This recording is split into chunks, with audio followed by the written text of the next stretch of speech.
Måste det så mycket så det är inte mycket bra. Jag har inte tänkt på det. På min tid vet du, noppade man bort dem. Ja, det gör folk fortfarande. Noppade dem? Fast nu är vi inne i buskar. Du vet alla målar ju dem.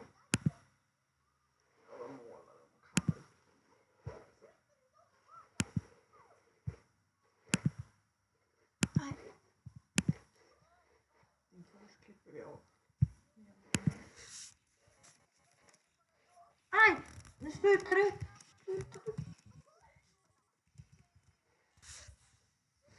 Kan inte se mig i det här. Det är så tjötigt.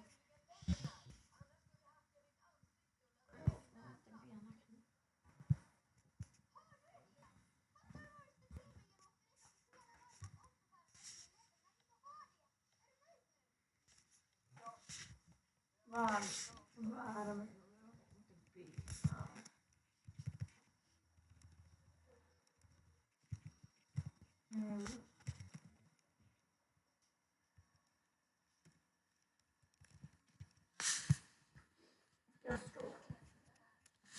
det? Just det, jag har du får åka iväg i skolan nu istället. Nu ska jag börja bara.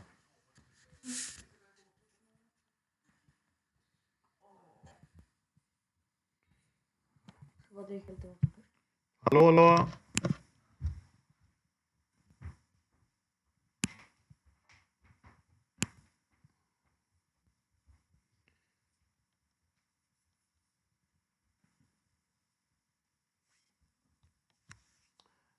Jag vet inte om du hör mig Tobias, men du är mutad.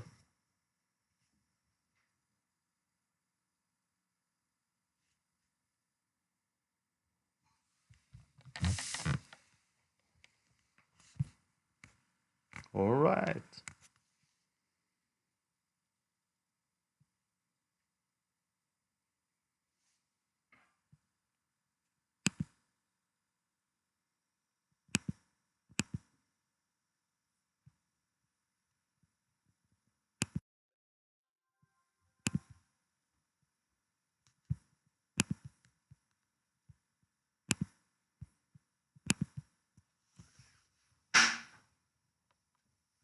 Stäng Isabel.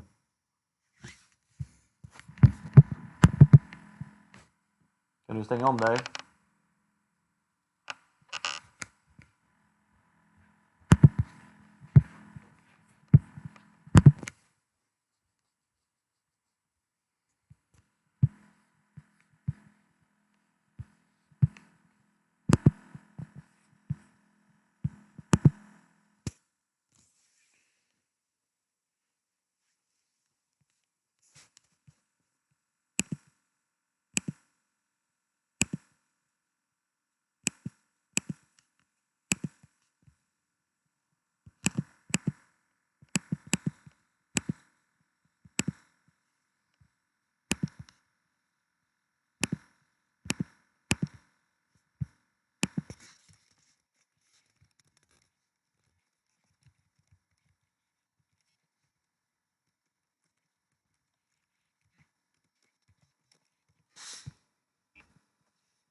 Okej.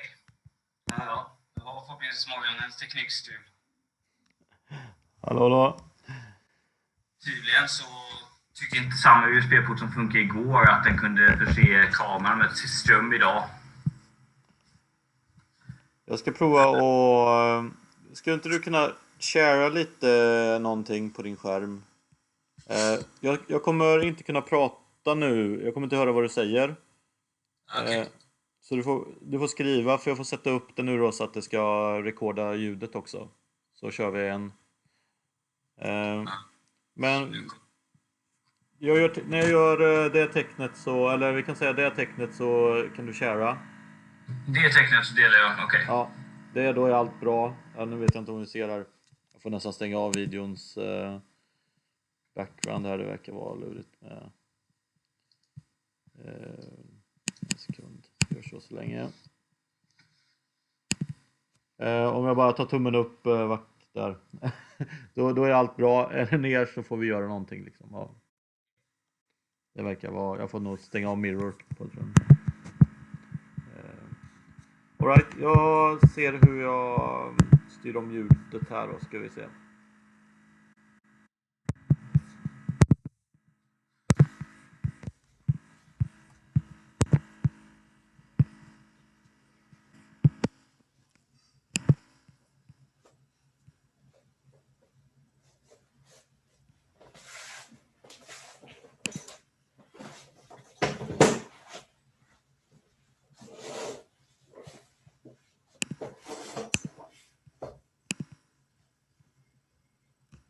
Nu tappar jag dig.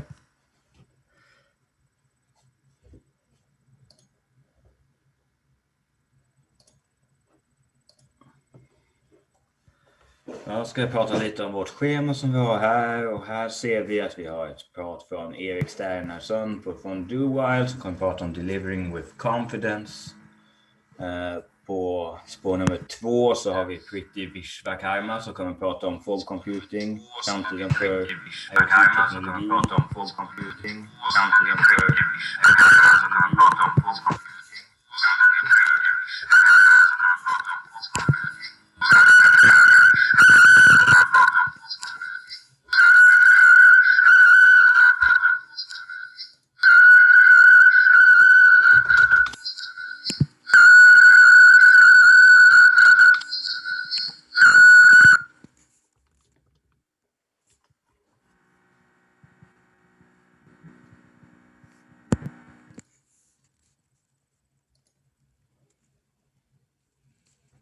Okej, så ska vi fortsätta prata och dela det här. Vi kommer gå vidare och där vi ska prata om vårt spår som vi har på nummer 2, vilket är Tools och Techniques. Och nästa talare är en av grundarna för SAST och vi kommer prata med Dr. Sigrid Eld som kommer dela med sig av sina erfarenheter från SAST. Så plats på scen, Dr. Sigrid.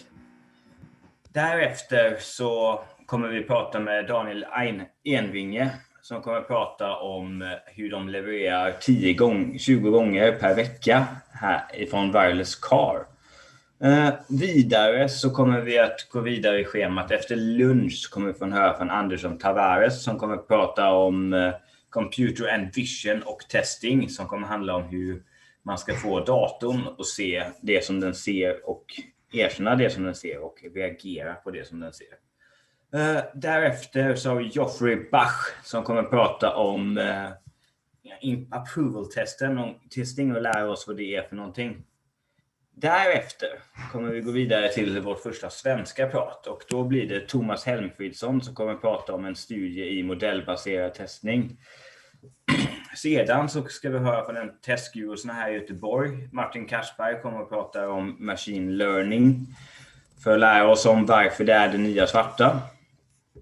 Därefter så är det lite wrap-up och vi kommer hänga lite och ha lite kul tillsammans.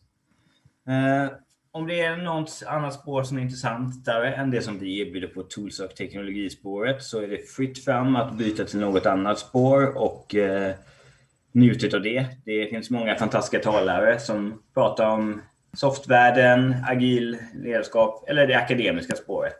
Där vi har en stor samling viktiga och fina professorer som kommer och delar med sig av det senaste från akademin. Så det är lite mer det vi kommer erbjuda idag. Förutom det så sitter jag just nu och funderar på vad jag ska äta till lunch. Och ja, det får vi se vad det blir. Pizza kanske. Ska vi prata mer än så? Just nu.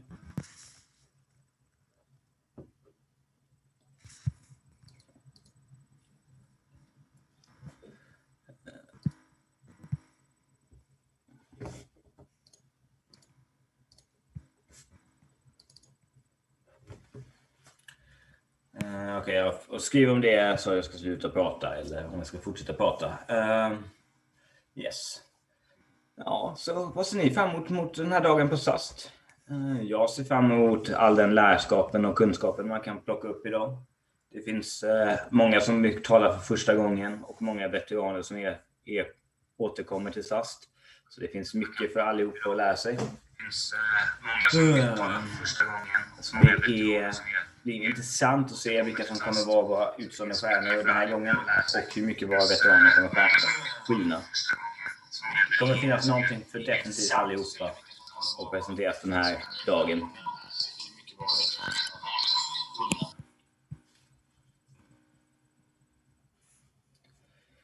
Så.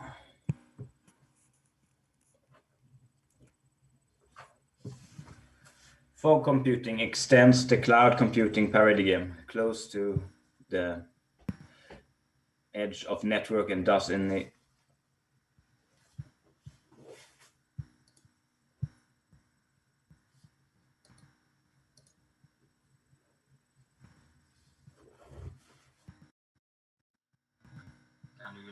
prata.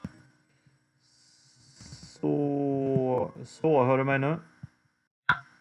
Bra. Jag tycker det ser ut att allt är bra.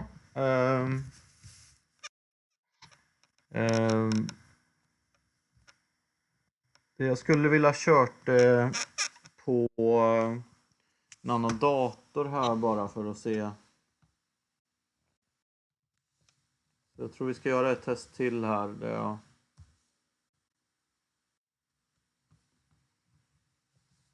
Det är ju så här lite mäckigt att få tag i länken faktiskt. Det är lite intressant här hur de har gjort det här. Den ligger inte bara här uppe på...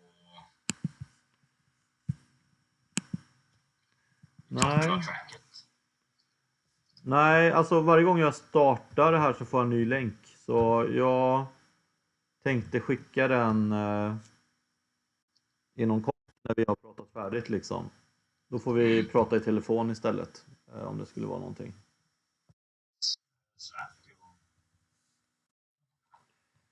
Se.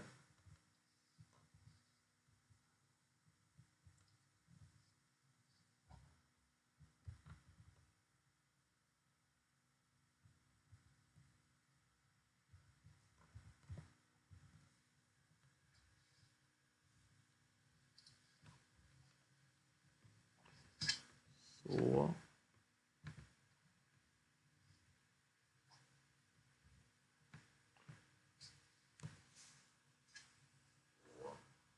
Ja, det verkar funka. Faktiskt.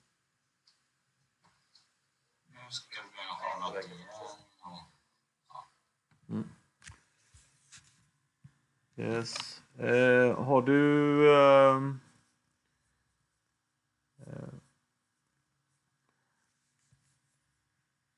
Jag kommer ju sitta och admitta massa folk här.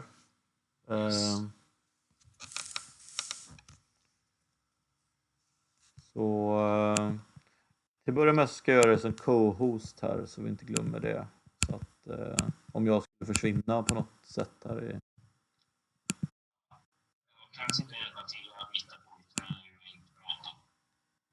Change host to Tobias. Jag vet inte, kan jag inte göra det som... Jag är rädd för att om jag gör dig till host så kommer det...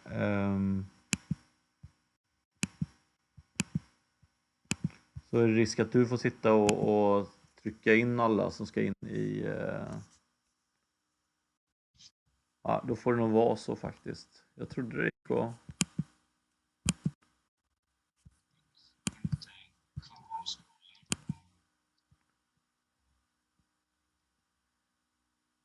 Om jag gör host då till dig, jag börjar prova.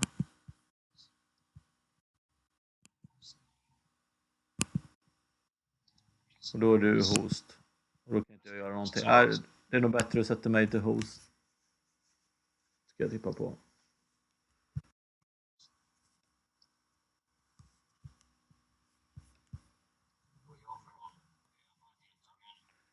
Ja. Men jag tror deltagare kan ju jag har gjort så att man kan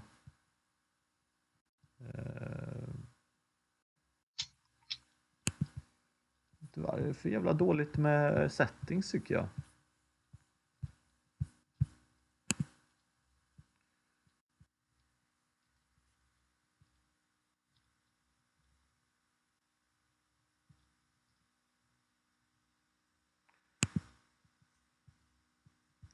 Jag gör så också att kan du prata fortfarande? Bra. För jag satte nu att alla participants to unmute themselves. Jag har satt att man inte kan göra det då. Jag vet inte om det är risken är att någon unmutar sig och sen stör. Nu har du mutat dig.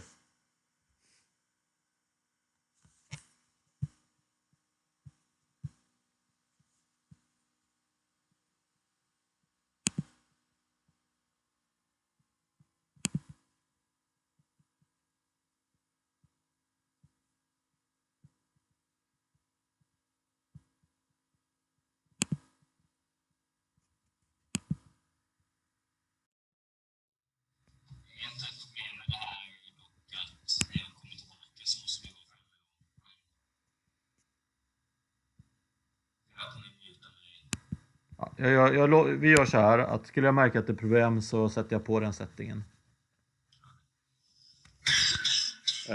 Så nu kan alla unmuta sig. Vi hade ju någon som var inne här alldeles nyss i mötet. Ja. Eller jag har waiting room så jag tänker mig att vi ska ha lite koll på hur vi... Du får komma in. Ja. Okej, men förra gången var jag host. Då satt jag och tyckte in folk också. Ja, jag vet inte om det är någonting jag kan göra i själva mötes...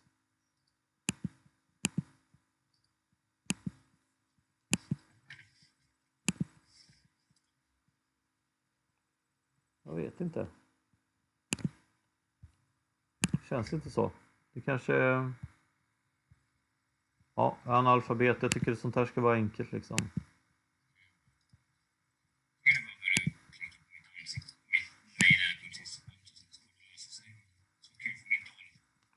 Nej. Jag kan göra make host. Jag kan remove och jag kan chatta och stopp video och lite annat. Jag kan muta dig. Kan du skriva sastväst1 så kanske det blir tydligare. Jag ser bara track share på dig.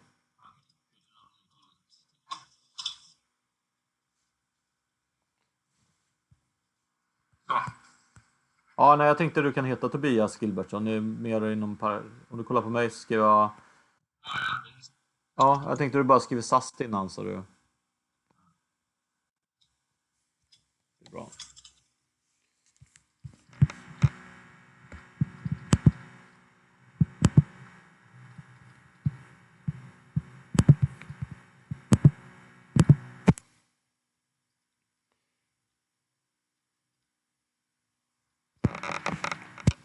Jag frågade om inte jag skulle posta dem, ja, vi har ju streamen redan här. Om jag skulle vara den streamen. Jag ska se så att den är igång bara. Där. Ja, det var jag tänkte.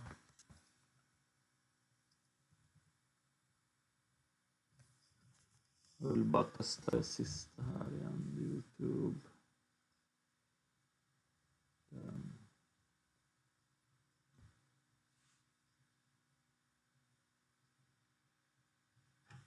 Ja, det ser bra ut. Vi postar upp den då till Stockholm och... Du kan lägga in snabbt med det här namnet, va? Jag ska byta igen.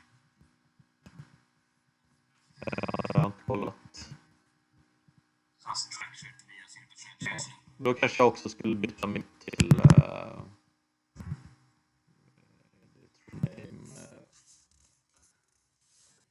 Fast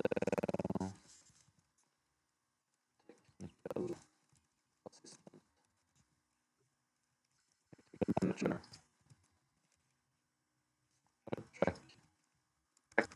track technicians blir bra.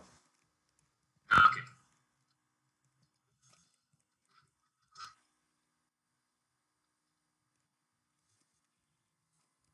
Technician.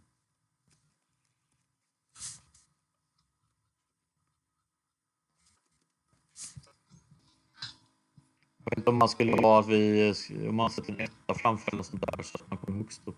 Jag vet inte hur jag sorterar det här.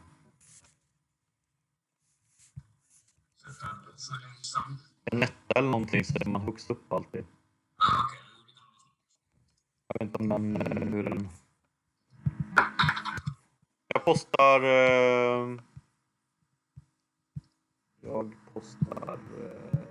slacken till dem här.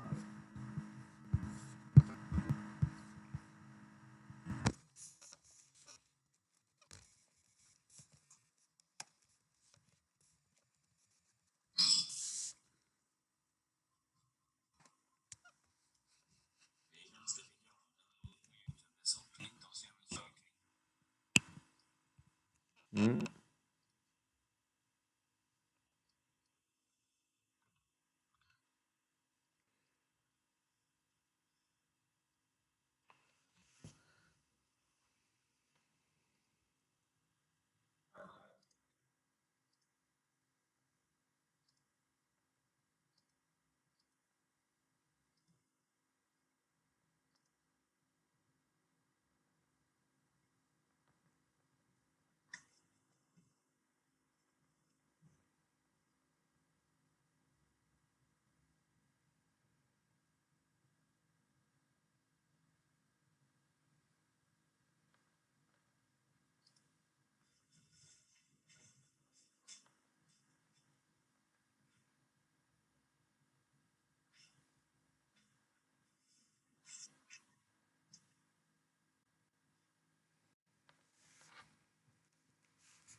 Jag tror inte jag behöver sätta mer grejer. Jag tror jag kan...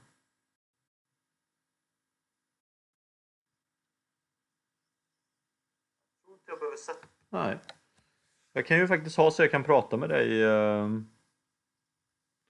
Bara muta min egen mix. Okej.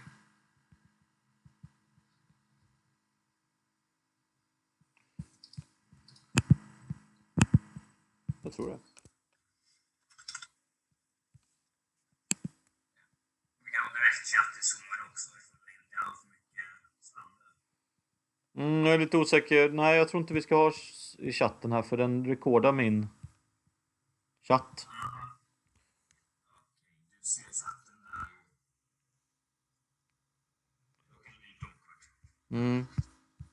Jag delar ju skärmen här så...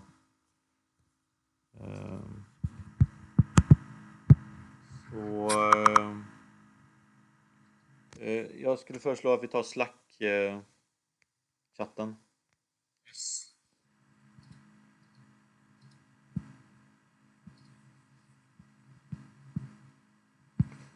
Vi ska prova fullscreen en gång också, Tobias. Se bara hur det är. Och sen stoppa min video här.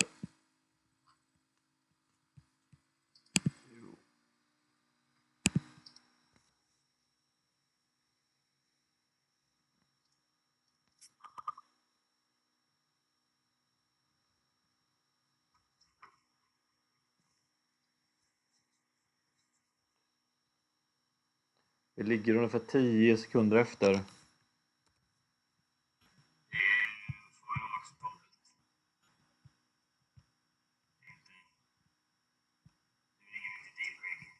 Nej.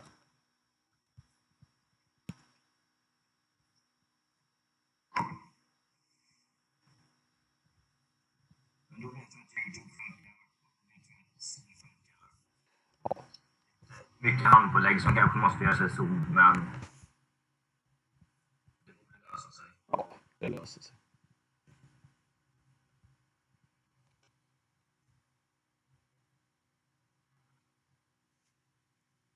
Det tycker jag.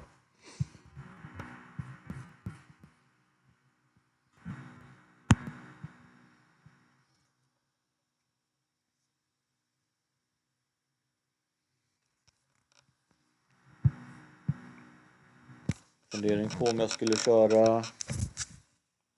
Jag har inget sånt uttag ändå, så det kvittar då. Min dator är för ny, så jag har inget nätverksuttag på den. Ja, det får, jag sitter väldigt nära routern. Och,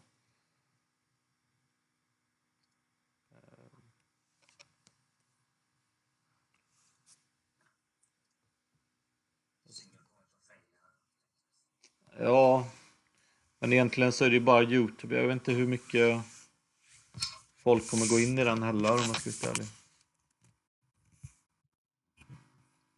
Ja, vi får se. Jag tror det löser sig.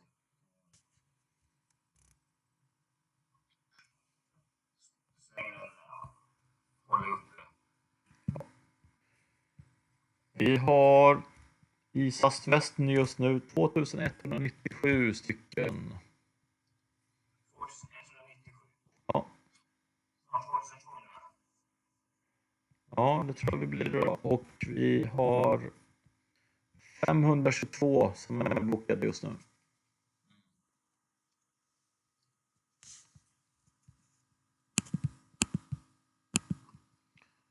Och vi vet i alla fall att det fanns en som var intresserad av att gå in på. Ja. Jag behöver säkerställa det. Det är egentligen den där jag läste där. Nervösitet. Har de tagit hand om öppningstaket ordentligt?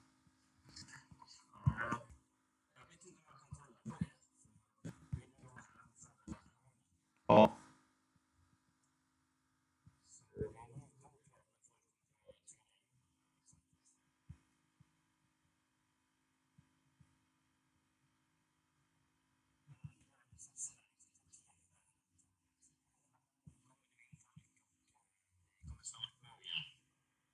Mm. Det känns som Emil har Zoom-länken där, så jag får nog fan ringa till honom här.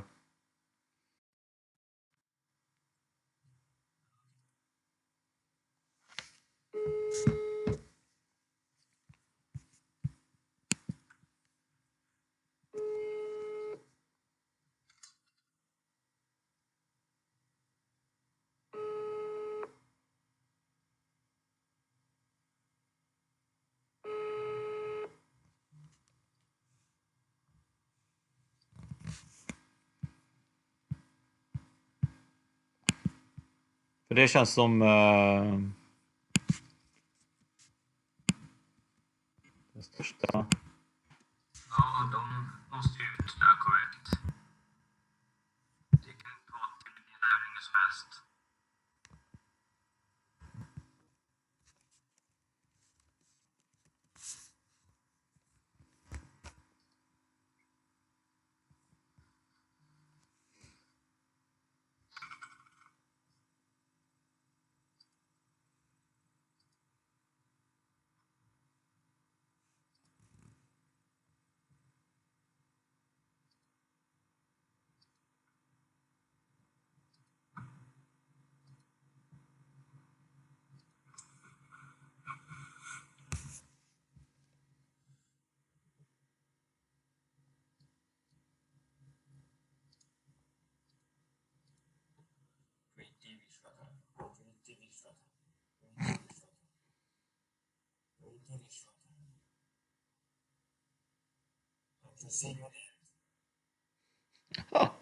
Ja.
Skickade du min länk så eller länken är inte publicerad.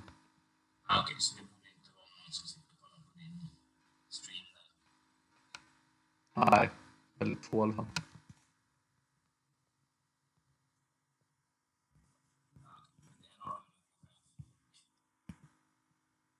Ja, 2 tittare samtidigt.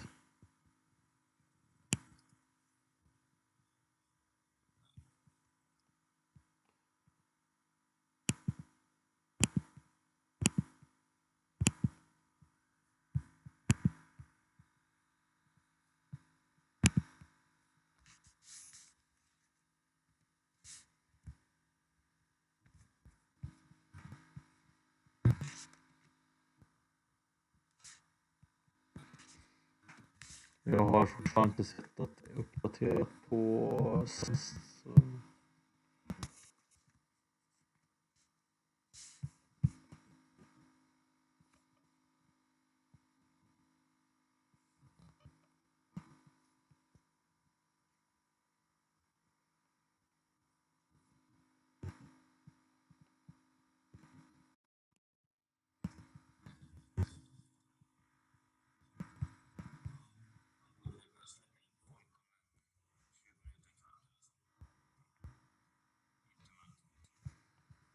Mm.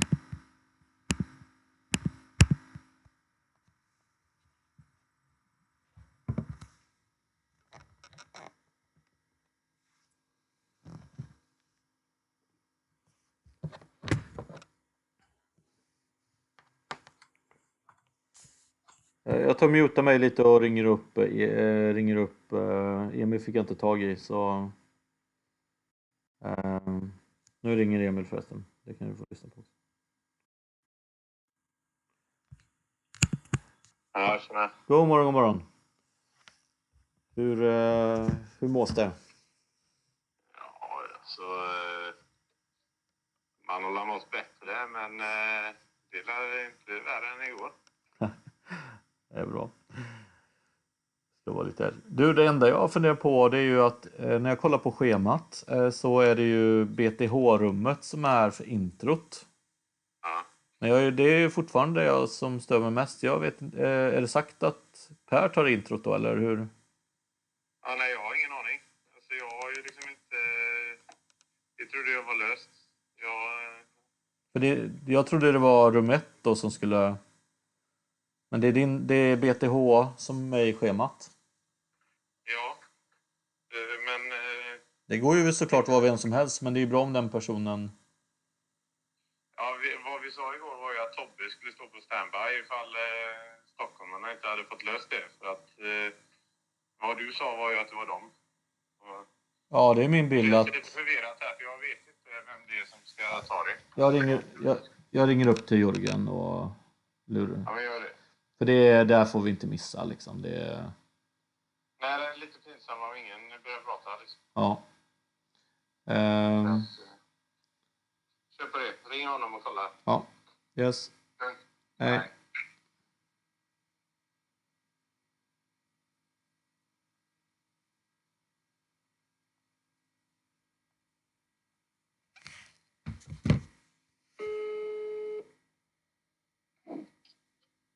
Jörgen Amberg. Tjena Jörgen, det var Bengt här. Hej! Trevligt att höra från dig. God morgon, god morgon. God morgon. Ja, hur går det för oss eller för er? Det går bra. Jag insåg just att det är förmodligen vi sitter här och brottas lite med YouTube. Men visst, jag sa att den inte skulle starta med 8.30 bara. Men skulle det kunna vara därför. Att jag inte lyckas streama. Jag tänkte bara stämma av vem var det som tar introt ordentligt. För det, jag vet inte om det är solklart. Jag känner nog inte riktigt att det är såklart. Nej. Och jag har inte engagerat mig i det alls. Känner jag också. Mm. Hur ser det ut? Är alla uppe i ert rum där eller? Ja, vi sitter just nu i samma rum allihop. Ja.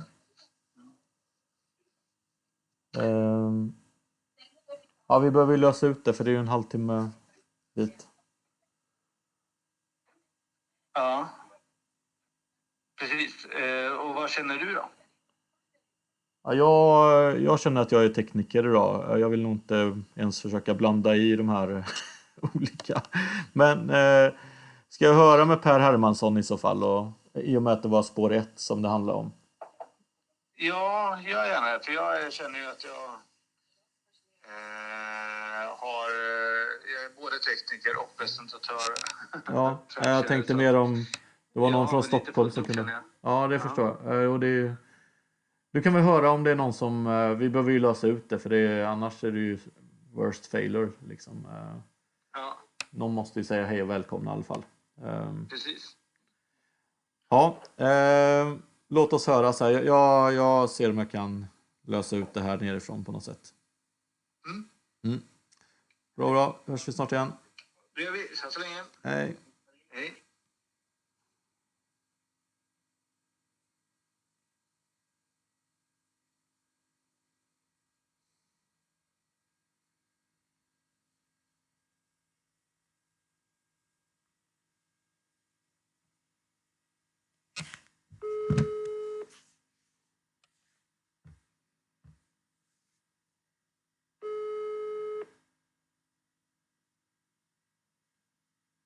Hallå. God morgon Per. Ja, hur är läget? Det är bra. Ja. Du, det som jag var lite rädd för har väl egentligen lite inträffat. Det är ingen stor grej, men vi behöver hitta någon som kan köra introt. Okej. Och i och med att de har... För du kommer fortfarande köra spår 5 va? På förmiddagen. Och Stockholm har länkat det rummet i agendan till spår 5 för introt då.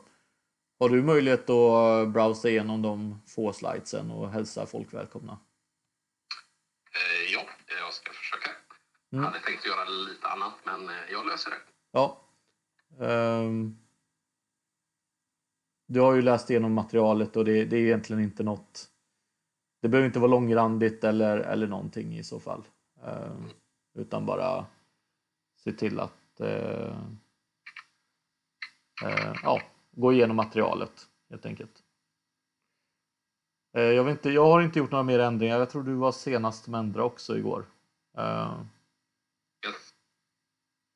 Så du har... Det är väl egentligen det man bör pusha för är väl att hela tiden kolla på den här sidan. Det är väl egentligen det som är det allra viktigaste, den här agendasidan. Att där finns alla länkar och saker. Yes. Ja, men kalas, vilken hjälte. Det kändes som stockholmarna har skött ut sig lite där. Riktigt hur de... Det var Anna som sa att de skulle tatta från början. Så. Hade jag inte varit tekniker så hade jag inte haft några problem. Hon är inte helt utslagen, för hon verkade ju sjuk igår kväll. Så. Jag har inte hört någonting från henne. Faktiskt. Nej, hon skrev något precis. Okej.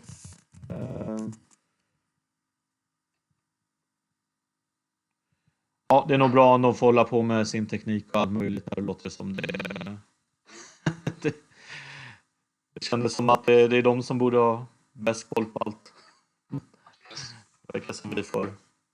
Men då skriver jag att Per har introt då. Så supersnyggt. Så får väl diskutera här om det är väl, i så fall är det väl lika bra att du tar efter lunch också i så fall som huvudperson, och sen om det är någon som känner sig manad så, för det blir ju samma presentation mer eller mindre.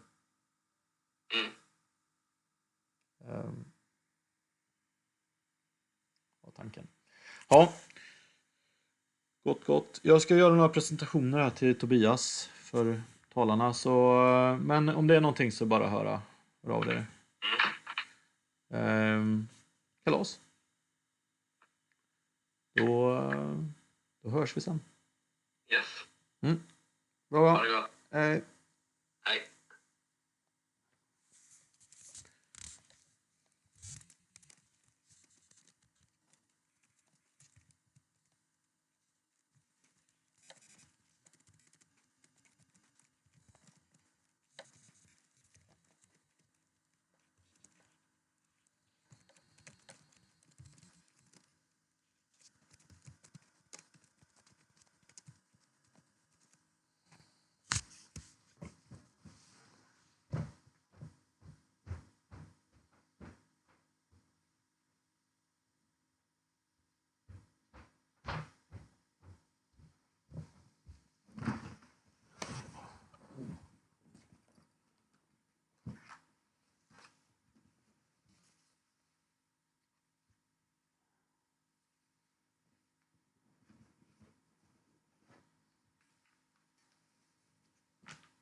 Hallå Tobias.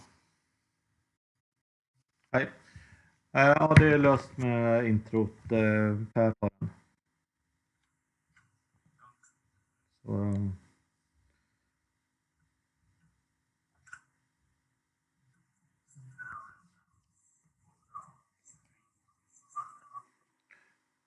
ja, jag kommer gå in i det andra mötet bara för att... Men jag tänkte jag skulle göra lite snabbt några sådana här powerpoints som du kan ha som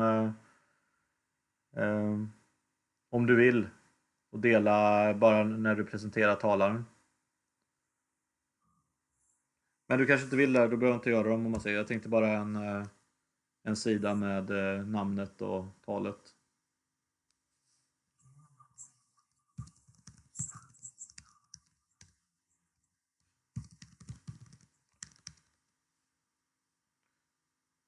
Ja. Jag gör det inte om du inte behöver det, för du får välja.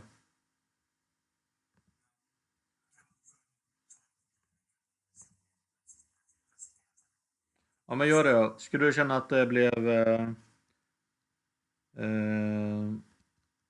att vi behöver göra det lite senare idag här, då gör jag dem, för det går jättesnabbt. Men vi kanske till första så kanske inte finns något sånt break egentligen, utan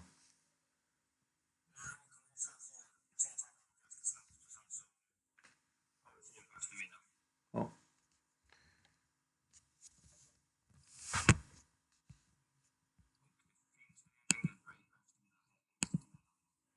Nej, det är väl de här minuterna som är Jag sitter och hjälper dig med klockan och allt sånt där om du... vad så du vet också. Ja, men annars, vi går över till annan kommunikation då. Så om det är någon som hoppar in här så. Så jag kommer helt enkelt flytta över ljudet. Så jag kommer inte kunna höra något här på den här datorn. Så du behöver ringa eller... är det något kaos, då ringer du. Är det något vanligt, då är det slack. Coolt, det här blir kul. Då kör vi. Ha gott.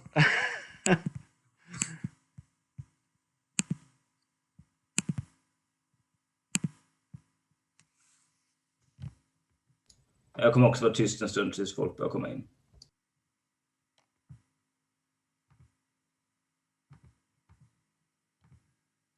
Jag kommer också vara tyst en stund tills folk börjar komma in.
Hallå?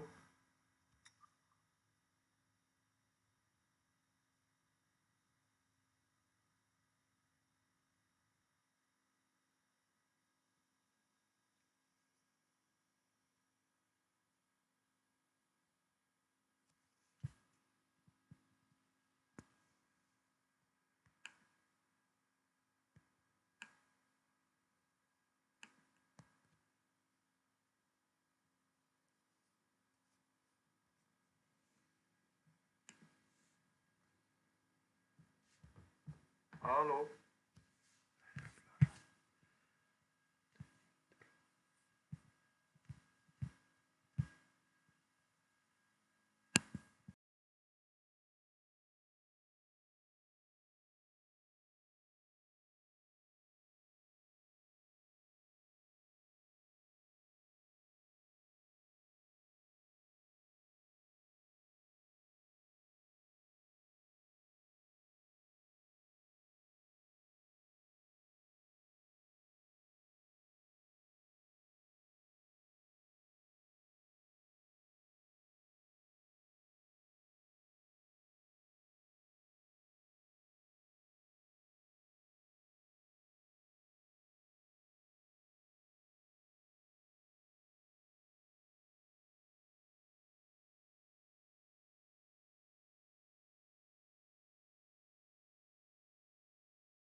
Okej, då kör vi.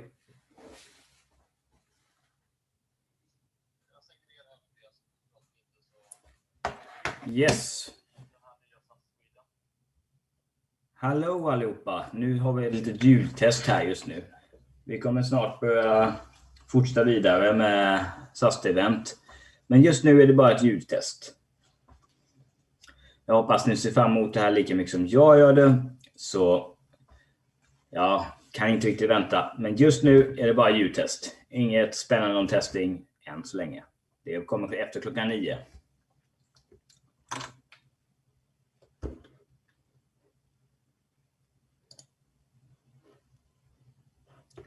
Hur känns det just nu, Bengt? Är det några problem så skriv till mig.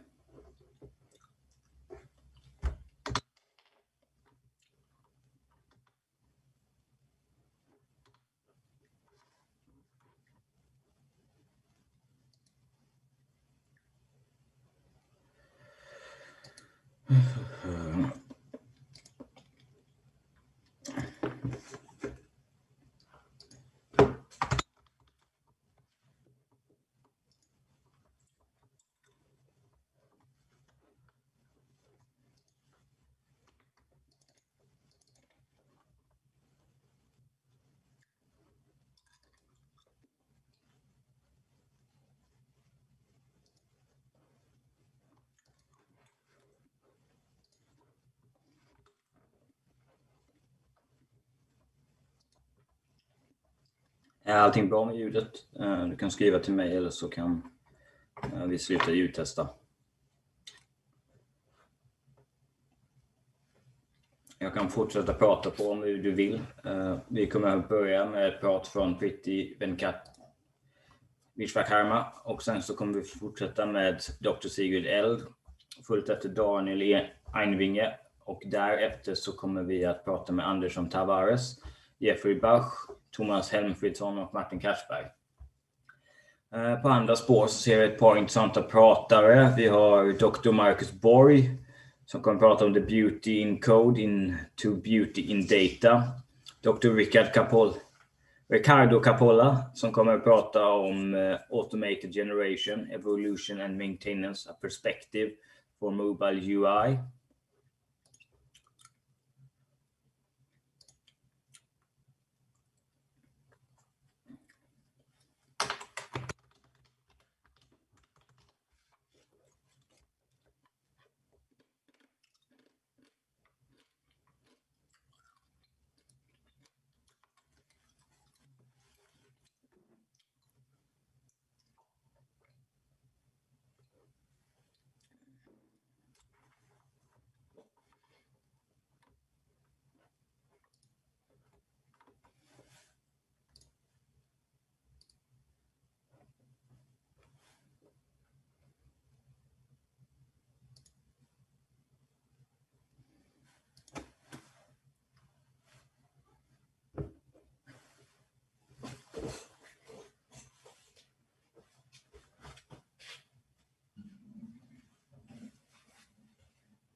Hello, everyone.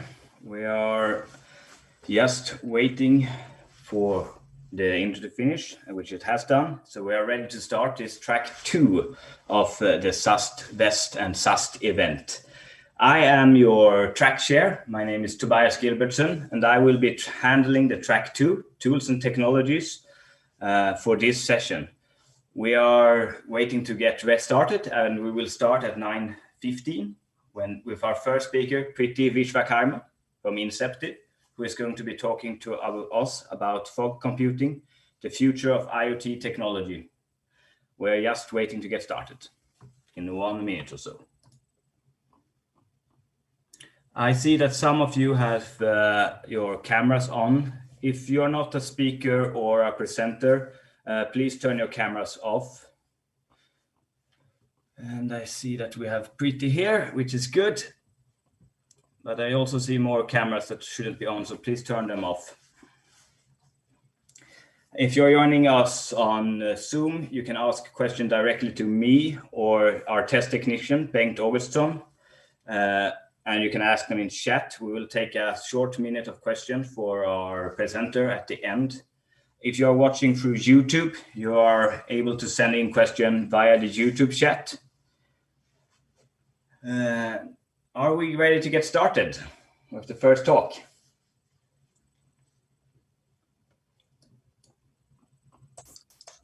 Okay, shall I start with then? Yes. On stage, sorry. Go ahead. On stage, Priti Vishwakarma from Inceptive, Fog Computing, the future of IoT technology. The stage is yours. Sure, thank you very much. So hello everyone, I'm Priti, and as you might have already read about me in my introduction, I am a system test engineer, and I have been working in this testing domain for the last 7 years. And in this duration, I worked under various business domains and with multiple technologies. Currently, I am working as a consultant of Inceptive for Alstom as a subsystem test engineer, and together with my team, we work towards building an efficient system for running the mining trains in automated driverless mode with built-in train protection and automatic traffic control system. So today I'm going to give a presentation on fog computing. So I will quickly share my screen. Okay, let me know if everybody is able to see.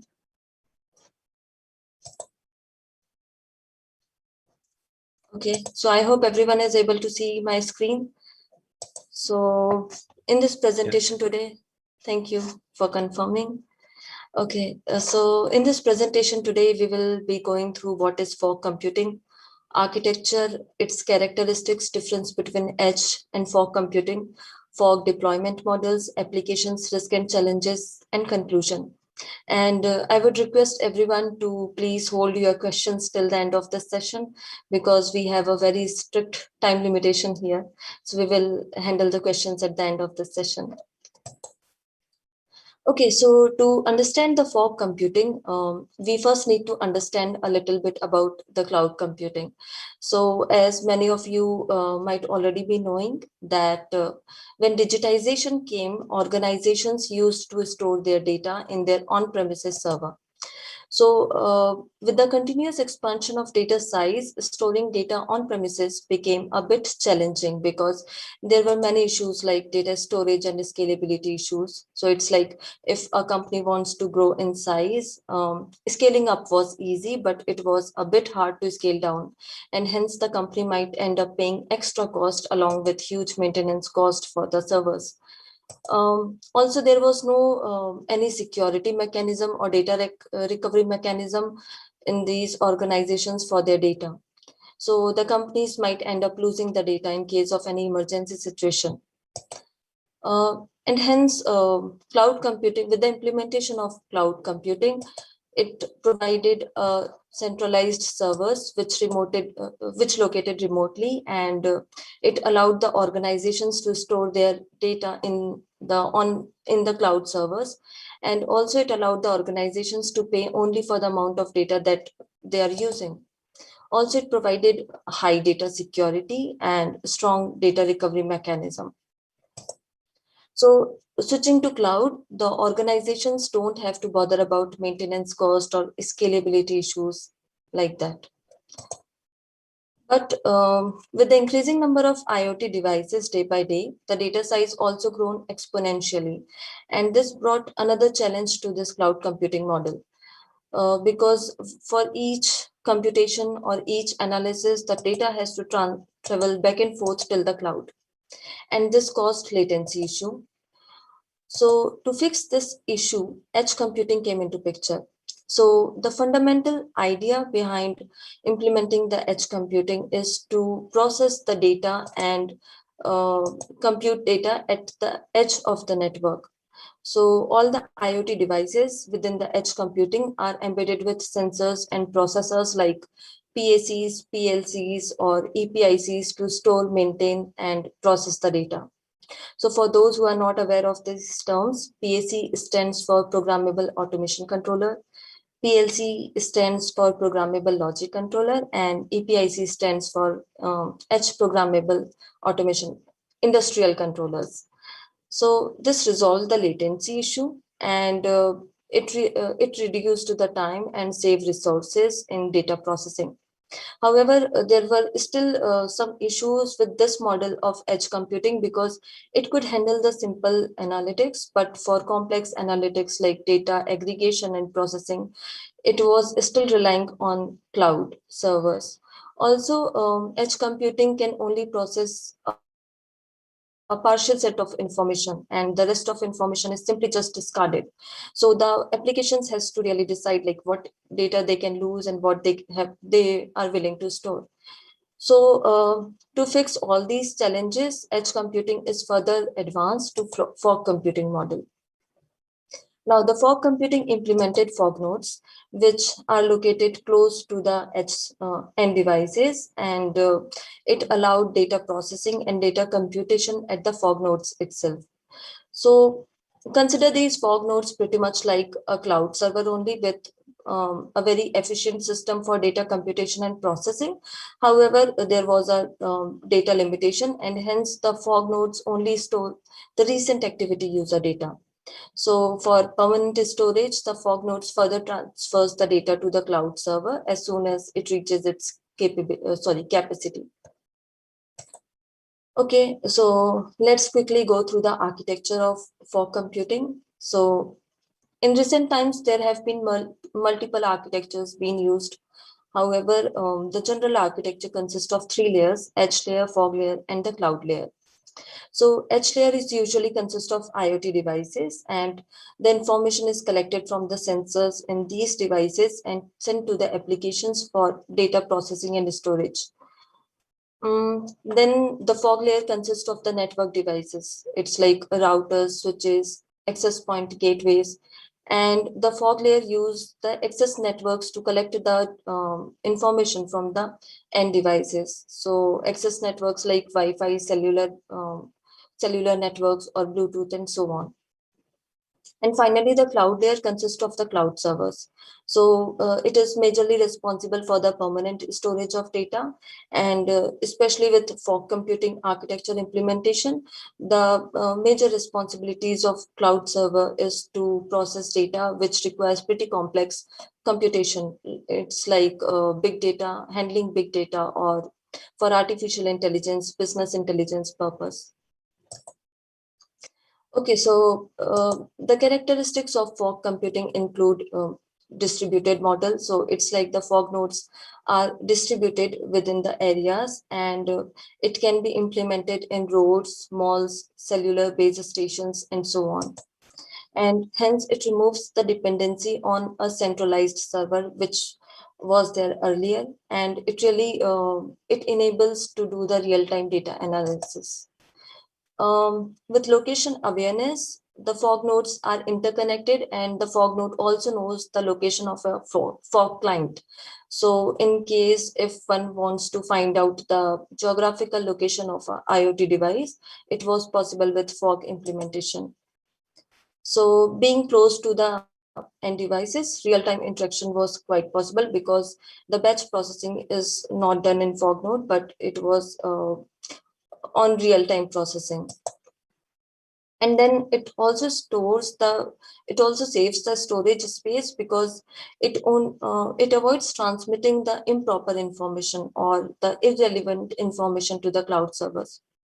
So let's take the example of a video surveillance camera which records the whole day 24/7. So when it comes to transmitting data to the cloud servers, it will not transfer the whole 24 hours data to the cloud server, but it will only transfer the data if there is any emergency activity or any alert caught in the video surveillance camera. And then, as we already discussed about latency issue, so it avoids the latency issue. The heterogeneity support because the fog nodes can vary from edge router to set-top boxes to a video surveillance camera, and hence it can be implemented in different location with assigning different duties. So it is really heterogeneous in nature, and it also provides mobility support. So basically the fog computing implements mobile edge computing and mobile cloud computing. So with this, the fog computing is empowered to communicate directly with the mobile devices and through the use of protocols. And for example, it's like a Cisco locator ID uses the distributed directory system to get the ID of a site data or host ID. Okay, so while I was researching on this topic, I realized that edge and fog are very interrelatable terms, and sometimes people use edge computing instead of fog computing to refer to it. So I just thought of keeping a slide to share to specify the differences in between the two. So let's quickly go through the differences. So location of data collection and processing in edge computing is at the network edge, whereas in fog computing, it happens near to the edge. The storage in edge computing is at the edge devices, and in fog computing, it is to the network edge devices or core networking devices like routers, switches, access point, and so on. Then edge computing is not capable of handling multiple IoT applications, but it can only process within a single IoT device because of quite limited storage in edge devices. And then in fog computing, it is not the case because it is pretty much like a replica of cloud servers. The resource contention in edge computing is pretty serious, wherein is fog computing is pretty low. So for those who are not aware of resource contention, you might have noticed that your mobile phone hangs sometimes when you are using too many applications together. So because there is a conflict within the resources of your device. So in case of fog computing, this problem is not there. And then the focus in the edge computing is mostly towards the IoT device level, whereas in fog computing, it is towards the infrastructure level. Okay, so just like in cloud, fog computing also has 4 deployment models. So let us quickly understand it with the help of an example. Say, suppose you have a car and you want to go to your office. So if you have a private car, you can simply use it and you can directly go to your destination. So it is same as like private fog. It is owned by a private organization or a trusted third party, and it is for the specific use of that organization. For public fog, consider a bus, and it is available for general public, and it is usually owned by a government organization or maybe some private organizations. So it is similar to as public fog, which is available to be used by the general public. And then consider the community fog as a cab service for senior citizens, and it can be owned by a government organization or a charitable trust, and it is offered specifically for senior citizens only. So the same way, the community fog is available only for a community that have shared concerns, and it can be deployed on and off premises. And then hybrid fog, it combines public, private, and community fog. So Consider it like a taxi. So it's like it is available for general public, but as soon as you hire it, it is available for you, and you can book it. You can choose your destination, and for the time, whichever time you want to book it, you can book it for. So the same way, hybrid fog is also scalable, elastic, and available on demand. Okay, so here are some of the applications of fog computing. So it's like live map, patient monitoring, autonomous driving, live video broadcasting.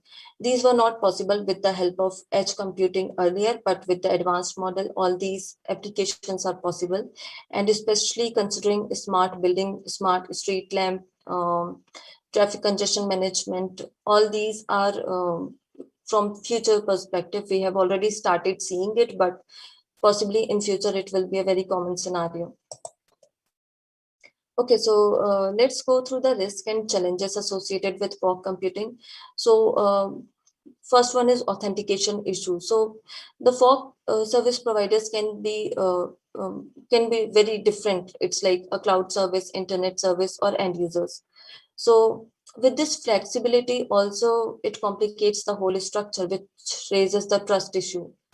So a rock fog node is a fog device that pretends to be legal, but it coaxes the end user to connect to it. And as soon as the user connects to it, it can manipulate the signals and launch attacks. Second is privacy issues. So fog computing is pretty much implements the wireless technology, and hence too many networks are involved. So the interconnected fog nodes, they can exchange the information within each other uh, during the data recovery mechanism, and hence there is a risk to sensitive user information. And the security issue, which uses the IP address. I mean, fog computing uses the IP address because many devices are connected at different gateways in a fog computing environment, and hence a hacker can easily fake an IP address, and there is a risk of hacking a particular fog node. And then the selection of fog server, because the fog computing implementation is so vast that it is very important to select the right implementation to deliver maximum service and reduce the maintenance cost. So for an example, if an organization wants to track the pollution control in a specific region, it can implement a gas sensor there, and it will continue monitoring the emissions from the vehicles, and if the emission is exceeds to a specific level, it can trigger the concerned departments. So in this case, there is no high-end servers required, just a gas sensor would be enough with limited capacity, because it will only trigger when the emissions reach to a particular level. Okay, so the characteristics of fog computing, such as mobility, close to end user, location awareness, heterogeneity, real-time applications, makes fog computing a paradigm for a more suitable platform for the Internet of Things. However, various security and privacy issues may encounter, as we have just seen. So the design, architecture, and implementation of this technology has to be carefully encrypted and decided. 5G is one of the most talked about implementation of this technology. However, this technology is still advancing day by day to overcome the risk and challenges. Yeah, that's it. So maybe we are open for questions, if any. Yes, feel free to type your questions in chat and Preeti will answer them. Thank you very much for this talk. It has been very enlightening. I have some few questions to start with that I got in private chat. 1 second. So, do you see a slowdown in fog computing technology because of legislation such as GDPR and these privacy issues that was briefly discussed? Yeah, so basically fog computing is like it complements the cloud computing, so it is not an alternative to cloud computing. And usually the fog and edge are used to implement it together.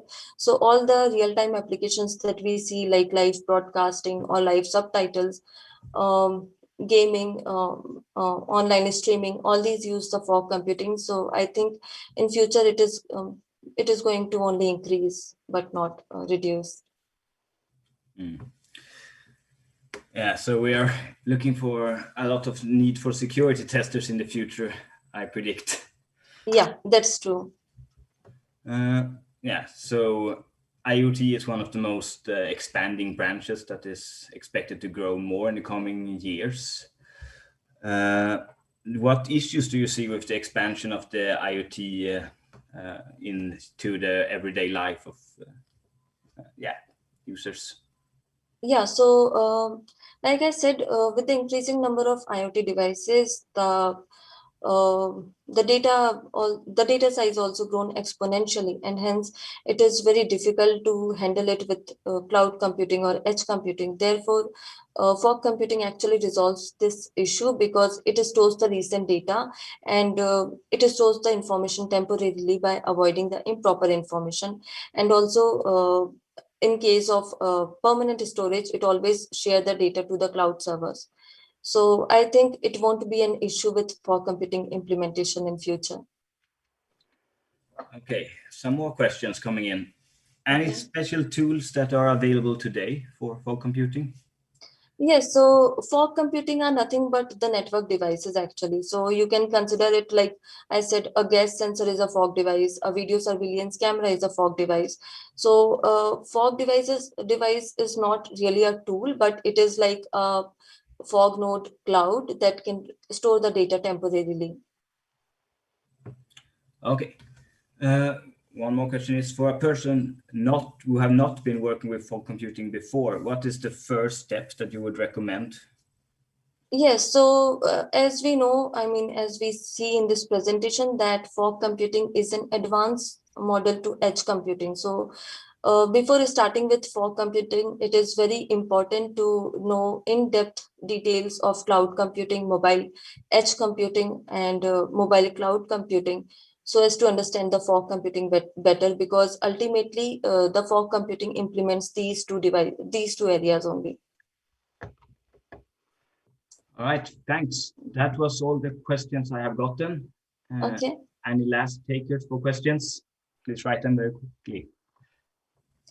Yeah, what is the top 3 threats for security regarding this topic? So I would consider, like as we see in one of the slide, that there were in fog computing environment, there is too many fog nodes which are interconnected to each other, and hence every link in a fog computing environment is a potential point of failure. So it needs to be really implemented very well and has to be encrypted very well to avoid these. And like I said, this potential failure is the biggest threat I would consider. The second is, of course, the security issue and the privacy issue, which we just discussed in the slide.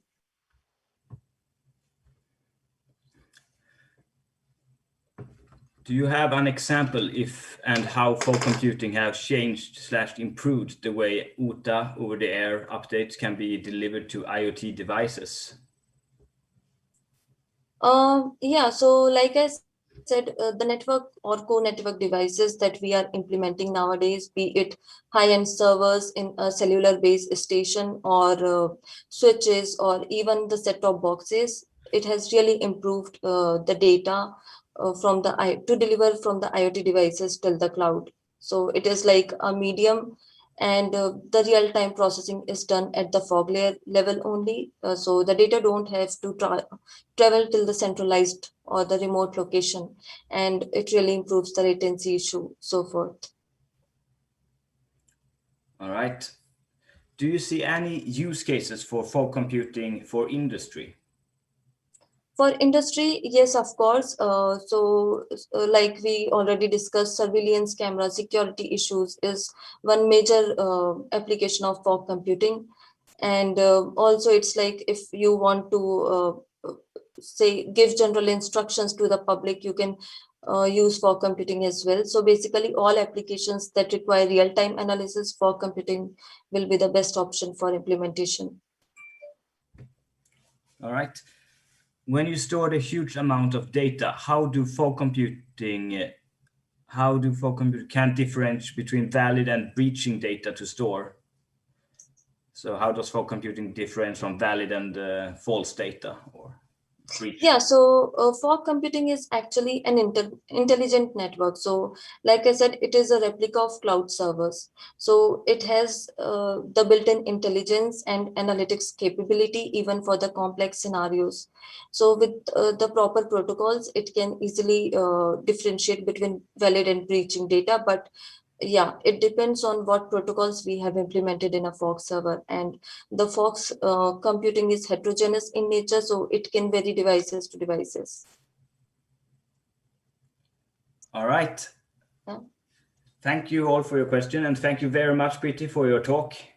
Okay, thank you. We will be going on to a break for around 20 minutes until 10 o'clock, when we will be having Sigrid Eld, one of the founders of SAST, talking to us about her experience. A huge applause for Preeti, everyone. Thank you, everyone. It's my pleasure. Thank you. Sigrid, we will be starting in 20 minutes at 10. Yeah, I'll take a little break. That's fine. Yeah, so some water for everyone, and then we will start up again. Yeah, I'll just see if I can share my screen. So yeah.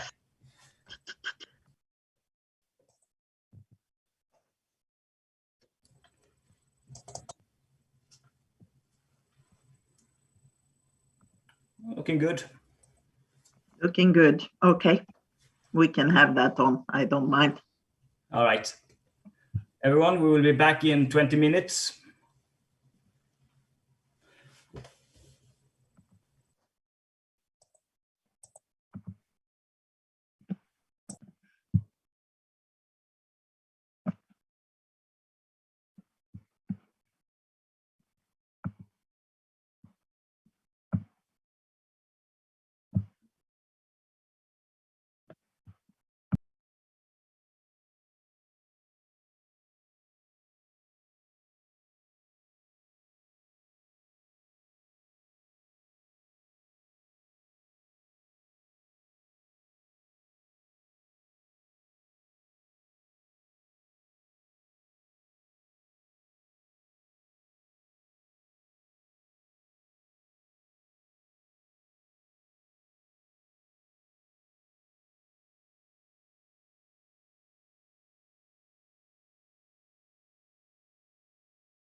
Hello, everyone, and welcome again. In just about 5 minutes, we are going to be starting with our talk with Dr. Sigurd Eld from Mälardalen University and Ericsson about 30 years of testing systems. But before that, I would like to promote our Eurostar conference partner who is offering a ticket. The link for your chance to win a ticket to Eurostar can be found in the chat. Our wonderful technician has shared a link. And that is your chance to win a free ticket to the Eurostar conference this year. But before we continue on with our next talk, let me tell you what will happen in track 2, tools and techniques. And in the next talk, after this, where we'll be having Daniel Envinge, who will be coming from us from Wireless Car, who will be talking about how they manage to deploy 20 times per week. After lunch, Anderson Tavares is joining us with computer, vision, and testing.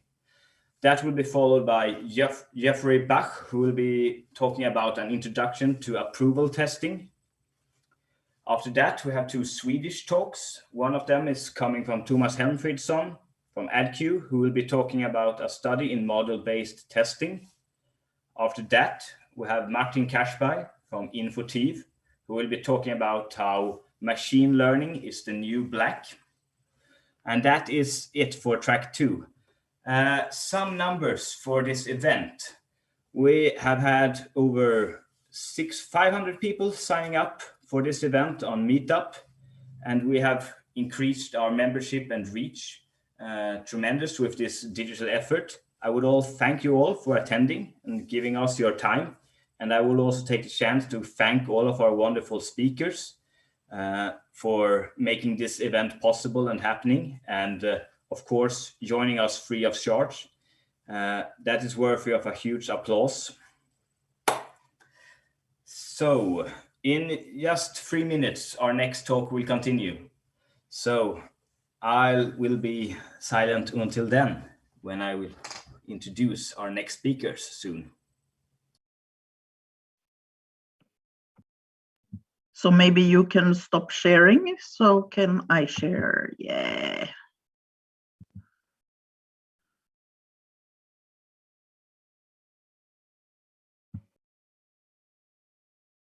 Yes, the screen is yours. Feel free to take control.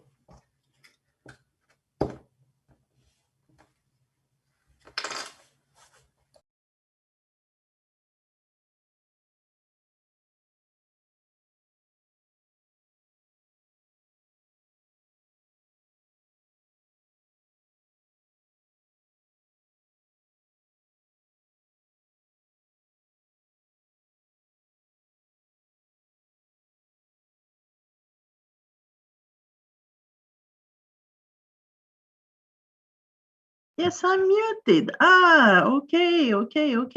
Yeah, I know everyone's joining, but I'm thinking, how can I remove this banner? Anyone with a quick tips of more Zoom experience? Because I'm not just so used to Zoom. It's blocked at Ericsson.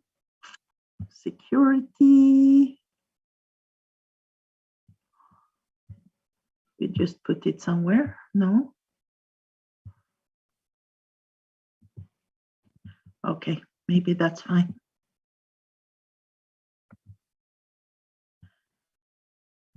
Okay, so you see my screen or you see all my banners as well? Could anyone answer? We don't see your banners. Oh, it's only me then. Okay, that's perfect. Thank you. Then it will work. Then it will work. Okay. So you just say when I should start, or you should introduce me. That's what you said. Okay, cool. It's not me climbing, by the way.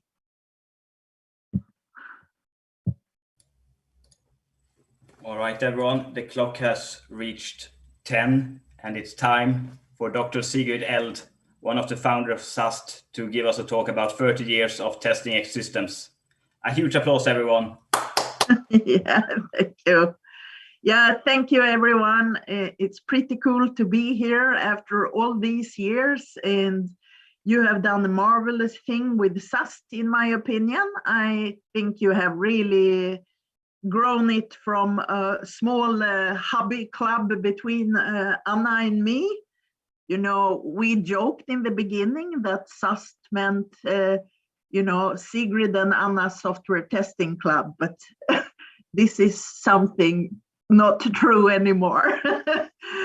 Anyway, yes, so I work at Ericsson full time, and that's my main work. And I have a little itty bitty bit in Mälardalen University and at Carleton University in Ottawa in Canada. And as I said, I'm the founder actually of SAST. It was me inviting Anna to join. She had a acceptance testing club, and we said, why not join together? And I actually be one of the founders of ISTQB as well, and the Swedish Software Testing Board that was actually started before ISTQB.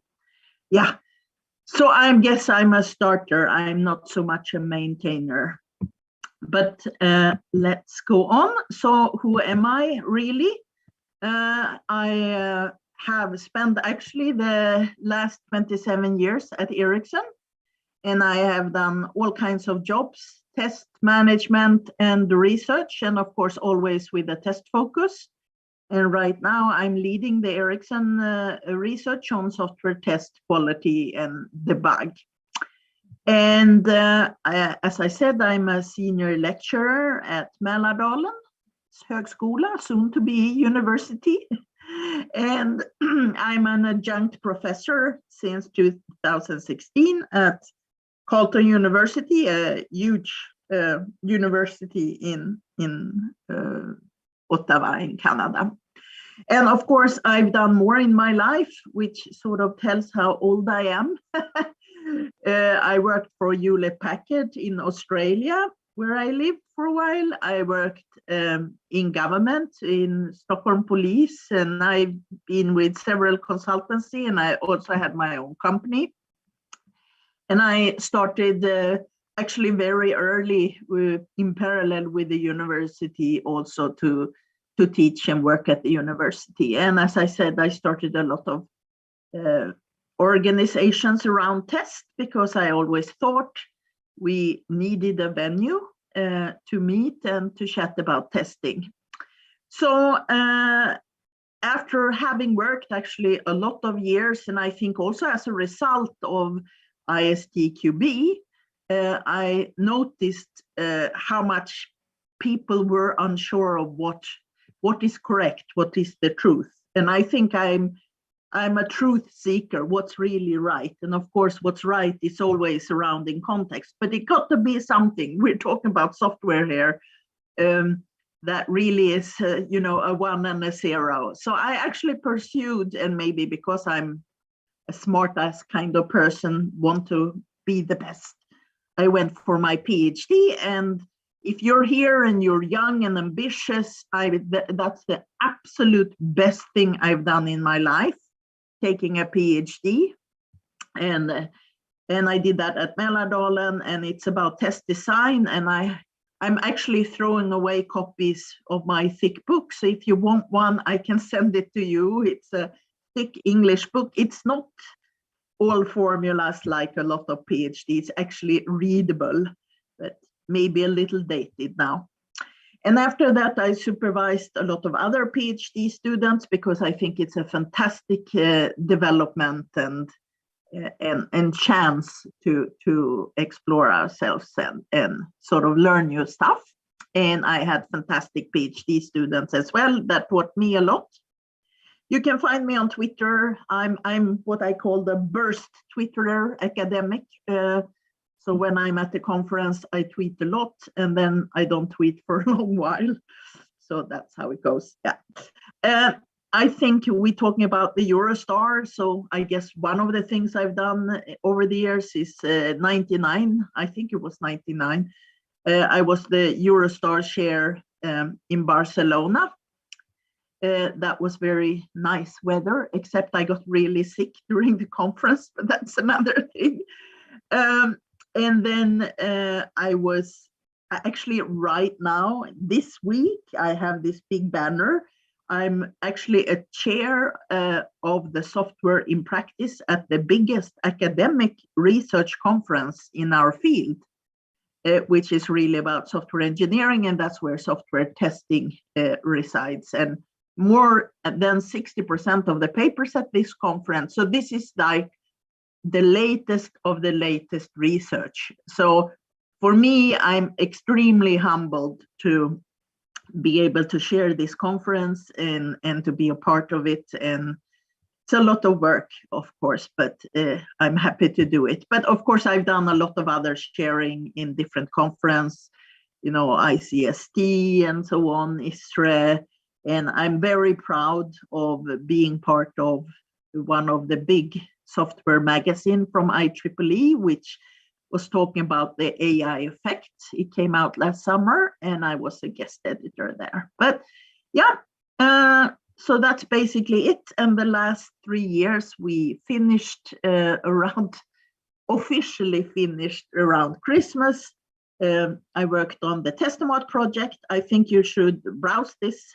We also have a YouTube channel, and there is a lot of videos and a lot of interesting stuff there. And we also have a lot of, if we had been live now, I would have handed out, you know, a lot of small booklets on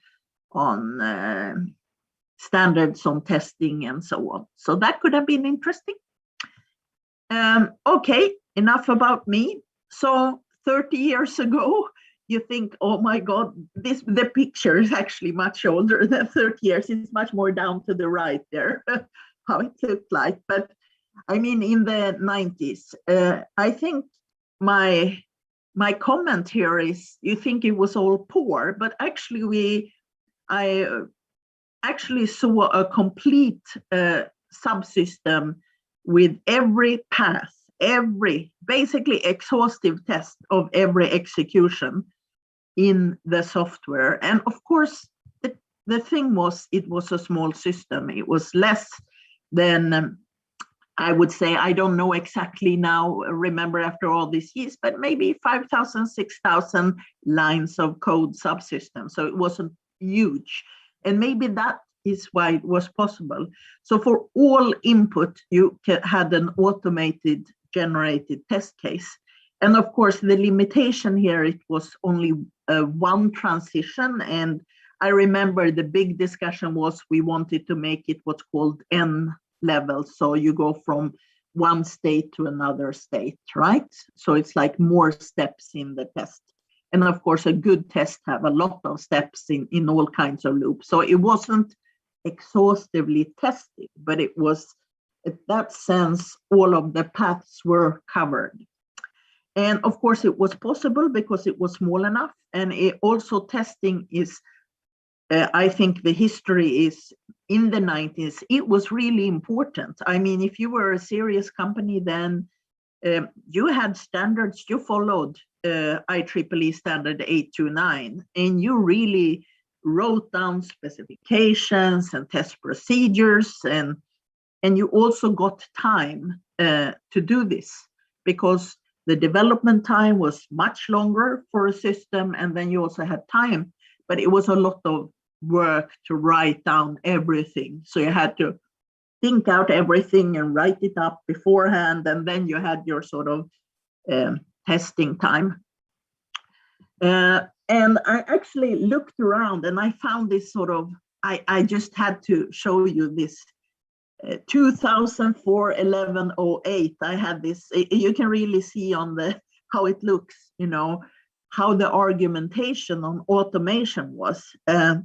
You know, why automate? Of course, you save effort and cost, and you save humans, you know, it runs when you don't sleep. You have heard all of these arguments before. I also think it was interesting to say, why not automate? Because it was not, of course, fair to only automate. It wasn't possible. So you had to make it possible not to automate.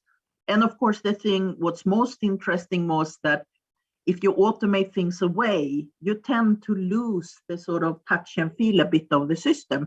So we forget about this, that this is a learning curve. You have to learn the system and then you have to automate. And now if everything's automated, you still need to go in and get that learning first, right?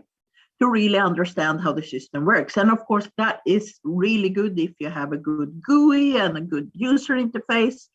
If you don't, and you're doing technical testing,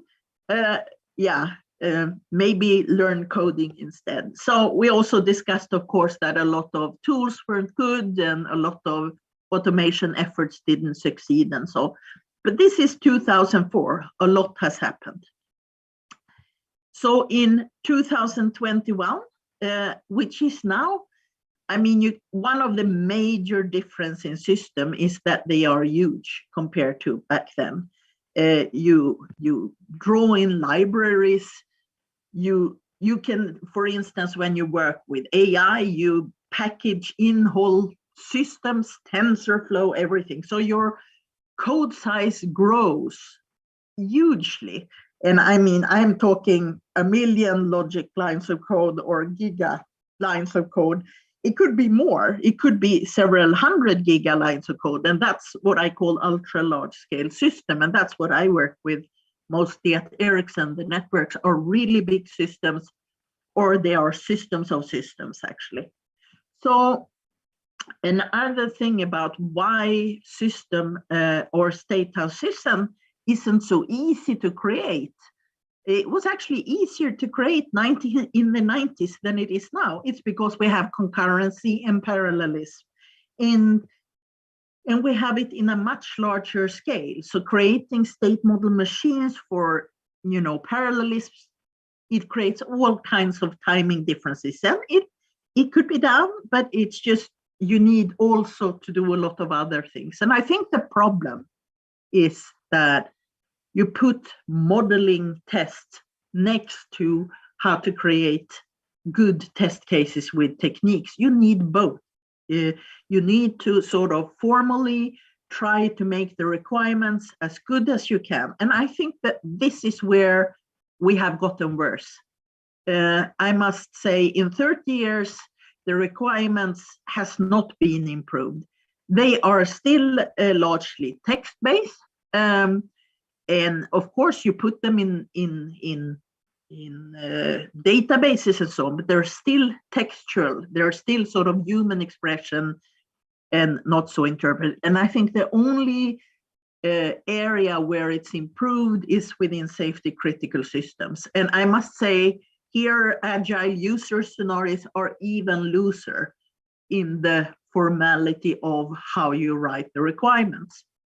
And of course, it's all, basically, I see the whole problem now with poor quality really stems for ambiguity in the requirements. They are not clear enough, so they're not specified enough, and people sit in a room and think they talk about the same thing, and then they go home, I mean, in the agile team as well, and implement something differently because they don't understand, especially if you are in an organization with more than one agile team.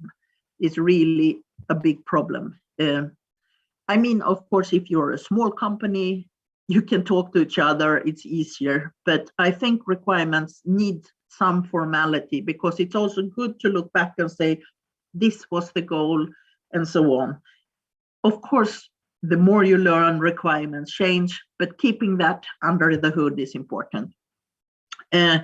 What's interesting, I think, is 2021, modeling really have grown 30 years. So I'm not surprised to see speakers today talking about modeling, and the tools are much more advanced, much more supportive. You can do much more advanced things, and soon that will be the way actually of creating test cases.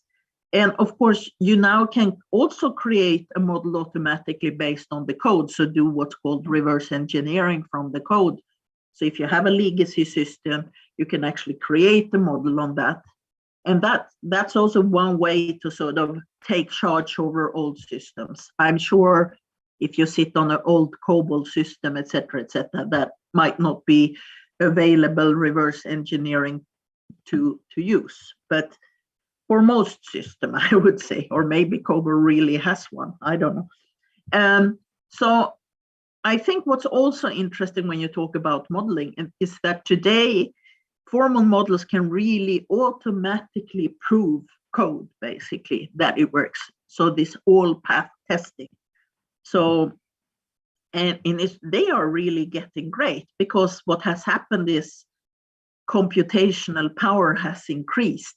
You can go into the cloud, you can parallelize, you can basically have all the world's resources to compute stuff. And if you do it a bit smart, you don't need all the world's resources, and then you can really prove. So I know there's a lot of operating systems and so on that really sort of prove their whole that is really stable and so on. And that's that it holds. Of course, here a mistake is still a mistake. It's a mistake in the thought will, of course, be visible in the code as well. So there are several alternative modeling methods in use as well. For instance, constraint programming might be a bit abstract for a lot of people, but there are courses and there are expertise. And I think if you want to be a tester in the future, this is what you should put some effort into. What I see is we don't write any test specifications, or they're not worth their name. In my word, they're very abstract and high level and so on. Of course, and definitely no one writes test procedures in text.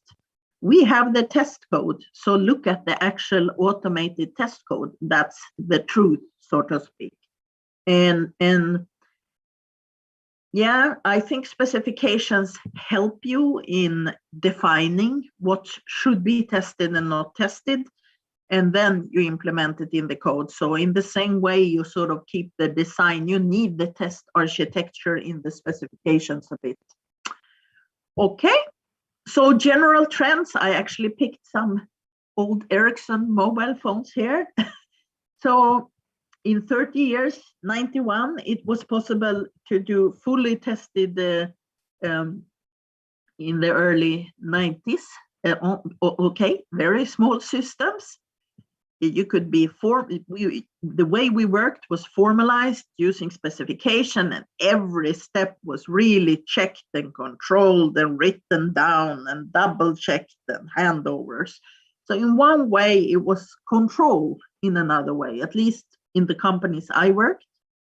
Of course, I know that's not true everywhere. So, but this is sort of how I lived it. And as I say, a theoretic complete formal model, that was like 300-400 lines of code, maybe 1,000. So proven worked. I have to talk to you about clean room in the 90s, where people actually thought you don't have to write code, you just review the crap out of it. That was really the belief that human could be better, that compiler is just a test system. And then it actually, I thought it was much more a mind thing. If you believe you can write fault-free code and you're not relying on compilers, you will do such much better jobs. And some had success with this. I can say the experiments I was reviewing they had problems, let's put it like that. It took a long time to get the code and the system out, and it still needed testing because it had bugs. And also, you think automation is a new thing.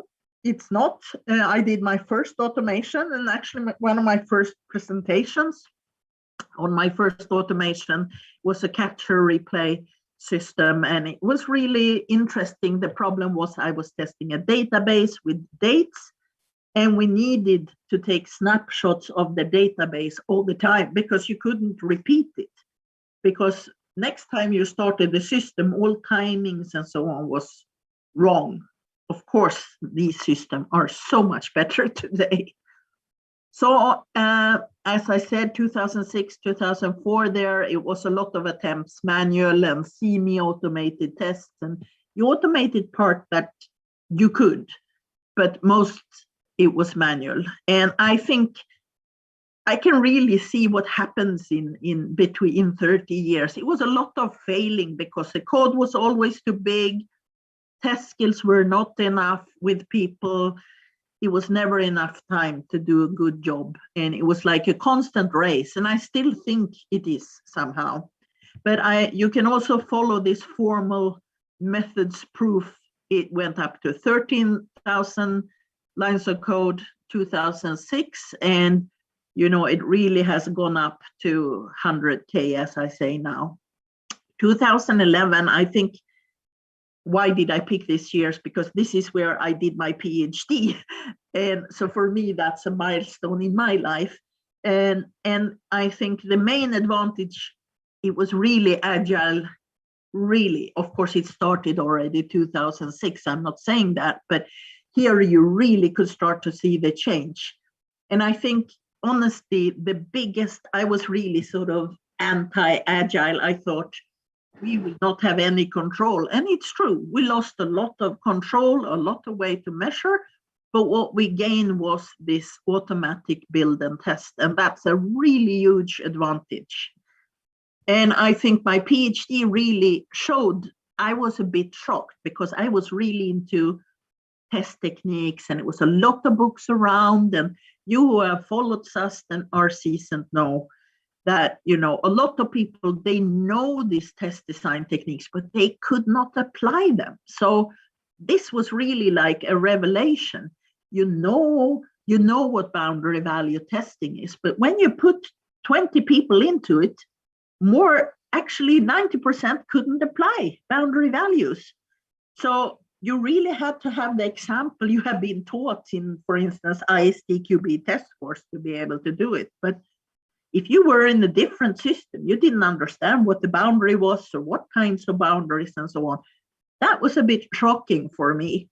But of course, a very interesting result. Another interesting result, and that's why research is so good, is that I really found out that testers, at least most of the testers, they are really what I call domain experts. They understand the systems, or at this time, they sort of have the feeling what the system is expected to do and so on, but they don't really know testing in the sense of test techniques and how to apply them and how to effectively use.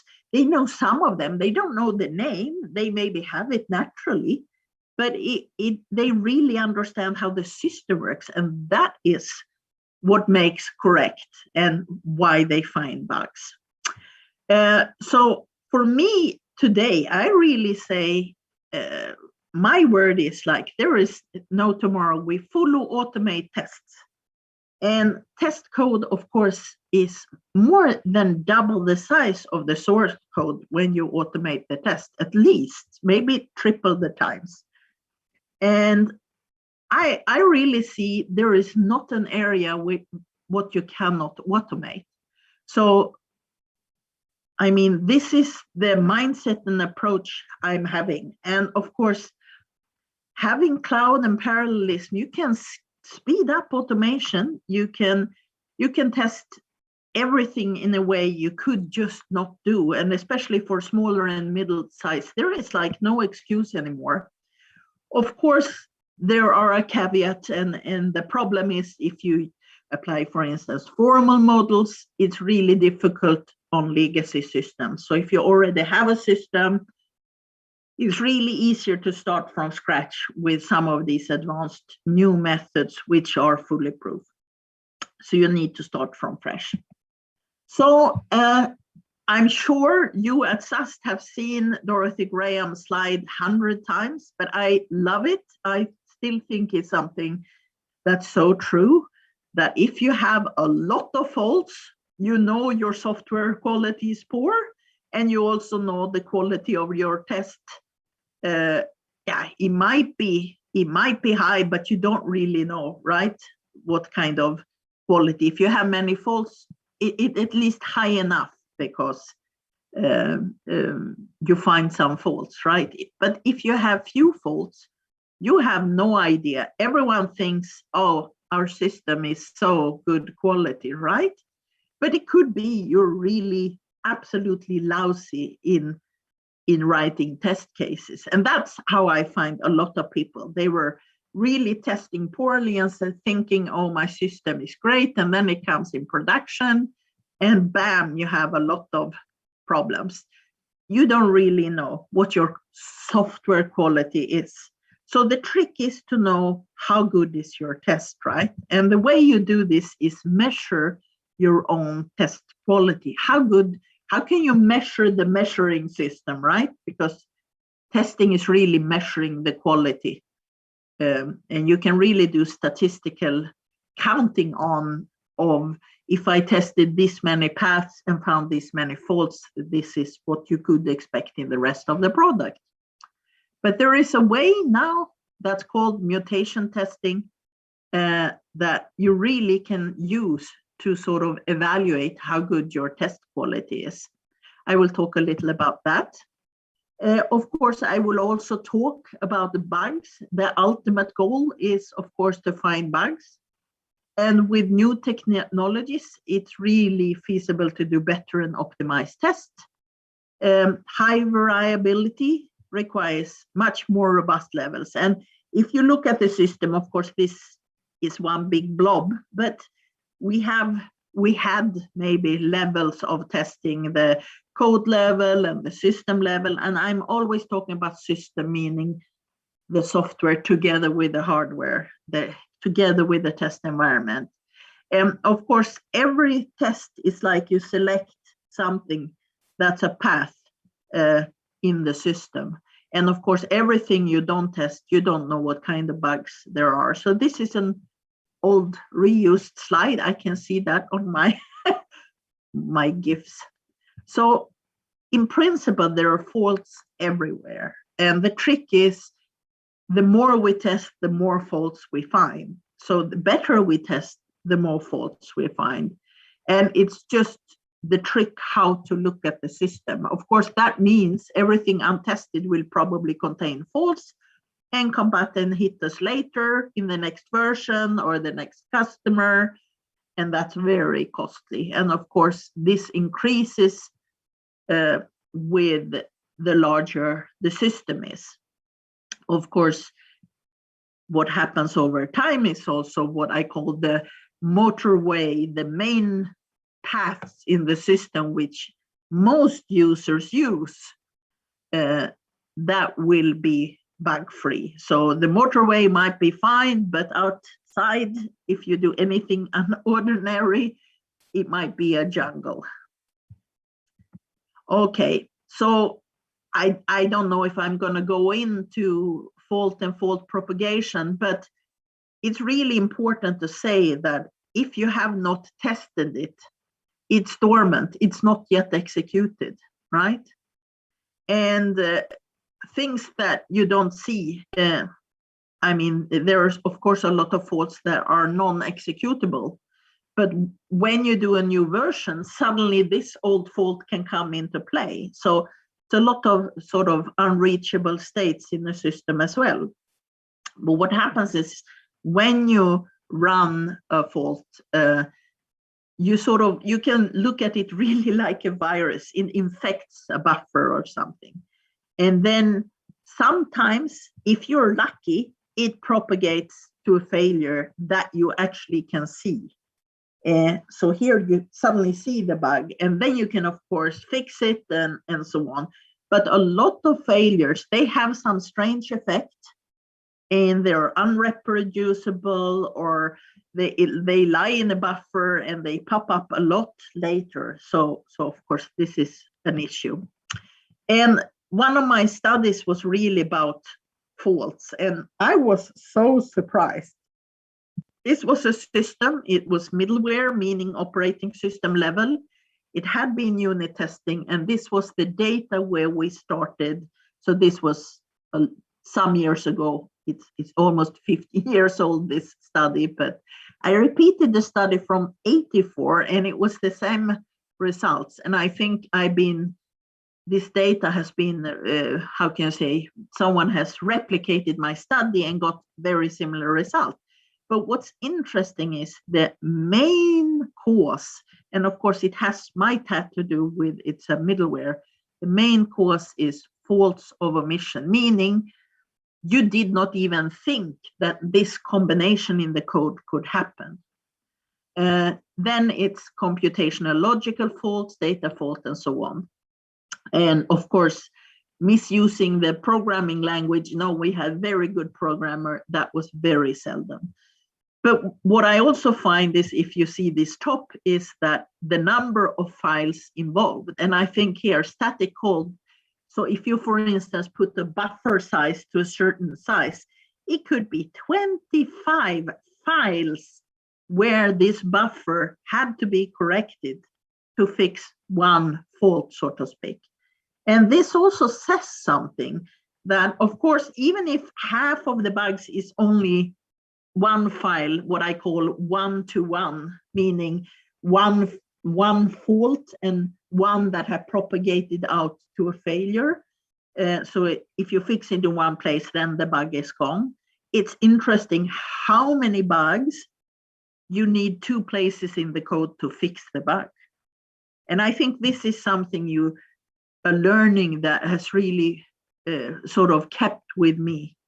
And of course, this is also says a lot about the difficulty, about debugging, and so on.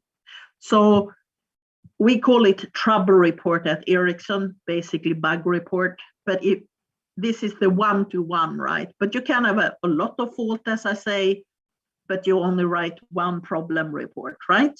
But you can also have, if you have a large organization as us, it could be many people that write different trouble reports on the same fault. And of course, that's very annoying because you need to understand that these are duplications, and a lot of people think this is often the case, but it could also be, it looks like this, or it could be a combination of both.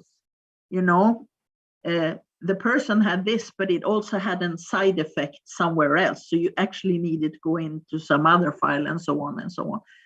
So faults are complex, and you really need to look into this. So chasing bugs, right? So complete manual debugging. I mean, why do I talk about this at the test conference? Well, I have been taught as a tester, if you cannot reproduce it, it is not, how can you say, this is not real testing. I have to check my watch. No, I'm fine. If you cannot reproduce it, you cannot sort of write a report about it. And I think manual debugging and minimization and so on, who should identify the bug location? I think all larger or more mature system in the 90s, they had bug reporting systems. But I mean, for me, I was a bit shocked here 2012 when I worked at Karlstad University and found out that Landstinget in Värmland, they did not have a bug reporting system. Everyone had their own, and it was not kept track. And here they had patient data floating around.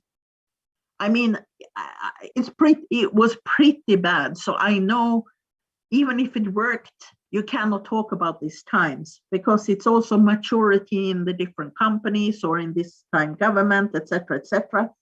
It was just very shocking. I also know that this sort of, I asked permission to talk about forlop, which was an AXE feature. Forlop, you could actually attach to the system test a trace log feature and follow that signal all through the system. It was AXE, APZ, Ericsson, it's a 2G switch, but it really has the best way of tracing bugs. So of course you can have bugs, but if you can follow quickly and fix it quickly, wow, that's the key, right? I've seen also a lot of, how do you test on unit test? You test, if you have stubbing, of course, testing is so much better, but no one today stubs, I think. I think it's automatic stubbing and so on. And I know this guy, Andreas Seller, if you're an academic, he did what's called delta debugging. He just formalized what every programmer know how to minimize the code to find the actual bug. But what's interesting in today, this is something that is done automatically with AI enabled. So in ICSA, this other conference of academic research, this is now getting automated. I think APR started, and this is called automatic program repair. It was a research started by Stephanie Forrester, Wes Weimer, and Claire Legouze. And it sounds like science fiction, right? Automatic program repair. But actually, they looked into mobile phones, mobile programs, and they could actually automatically fix bugs. This is the future we're looking into. Now, this was novel research. And of course, we can go on here and talk a little about that automatic program repair. It assumes unit tests. Of course, it rhymes very well with Agile. You have complete unit tests, right? But the trick is you also have to have a lot of unit tests that overlaps for this technique to work. But also, what kind of bugs do they find? They find this, what I call one-to-one. Basically, it's one failure and it's one fix, one location fixes. And it's also interesting, but I think there is a lot of automatic bug fixing issues. And it's really the main issue here is the new version correct? And here you come back to a area where testers are really sort of the experts, and it's about the test oracles, meaning can you decide what's correct in the program? And human has for a long time been the oracles. I forgot to talk about one of my PhD students, Leif Jonsson. He is absolutely excellent, and he really taught me a lot about AI, and he's like an AI guru at Ericsson. He took his PhD at Linköping University, but he basically, when we have these hundreds and thousands of bug reports coming in, or I don't know how many we have, but a lot of them, because big systems, many bugs, right? And that's a good thing, because then you at least know you have good testing. Then he could automatically, so triaging is basically sending it to the right thing. So if you're in a big company, half of the work is finding the right place. So it's called fault location. Where do you send the bug report so it's fixed to the right developer? Otherwise, you end up in what's called ping pong. No, it's not my bug, it's someone else's, etc., right? And this is running in our systems today. It's automatic, and we saved thousands of work hours by automating this. So a huge applause to Leif on this. And of course, I think we're seeing it's now, this automatic program repair is exploding. It's a big research. I know at KTH, for instance, we have Martin Montperu, who's doing a lot around this. It's really a thing of the future. And I think, as I say, AI-enabled data debugging, it's now automatic. But of course, you need to use this AST, abstract syntax tree. If you don't know what that is, now that's why you need an education in testing. Please take one. So mutation test, what's so interesting is, I'm coming back to this mutation test, it finds similar bugs to APR. So I shouldn't jump away quickly from that, because that's a big statement. It finds those one-to-one bugs, and it could find a bit more, but if you have mutation testing, you don't need, so APR, program repair, it already happened. The bug already happened in the system, but mutation test, it's a prevention. You can find it before you send it to the customer, right? Much better. So I think the future here is predicting bugs. And there is a lot of research, and I don't think we're there yet. I know there is a lot of research paper thinking they have it, but I also see in the contra saying, But for me, my comment around predicting bugs, if you can predict how many you have, why don't you prevent them? So if you know how many and what bugs and where they are, that's where you're going to focus your effort, and you should prevent them. And I say there are decades of maturity. For instance, constraint technology in Sweden are really world leaders here. Sorry, that little text says that a lot of my pictures are from this Creative Commons license. Thank you. Model checking and generation. I think there is a lot of things that could be done here, but it's still a huge gap to this, which I still think is the modus operandi for 90%, hacking prototype system. It's really the best hackers and the best ideas, and this is how we hack games and all kinds of stuff. So doing it formally, yeah, yes, if you're safety critical or defense industry or car automotive, but in a lot of other sort of systems, it's still happy hacking, I think. I think the future will be AI, ML enable everything.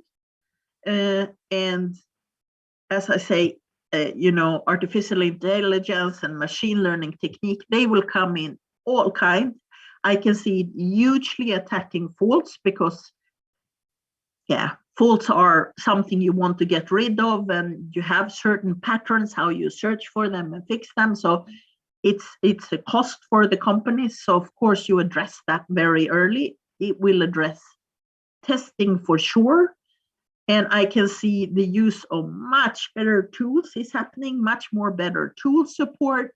It will be much more, I know, for instance, isn't it Chalmers who working with, or BTH who works, Blekinge, with gamification of testing, making it sort of a game to test the system and so on. I think there's a lot of cool new things coming.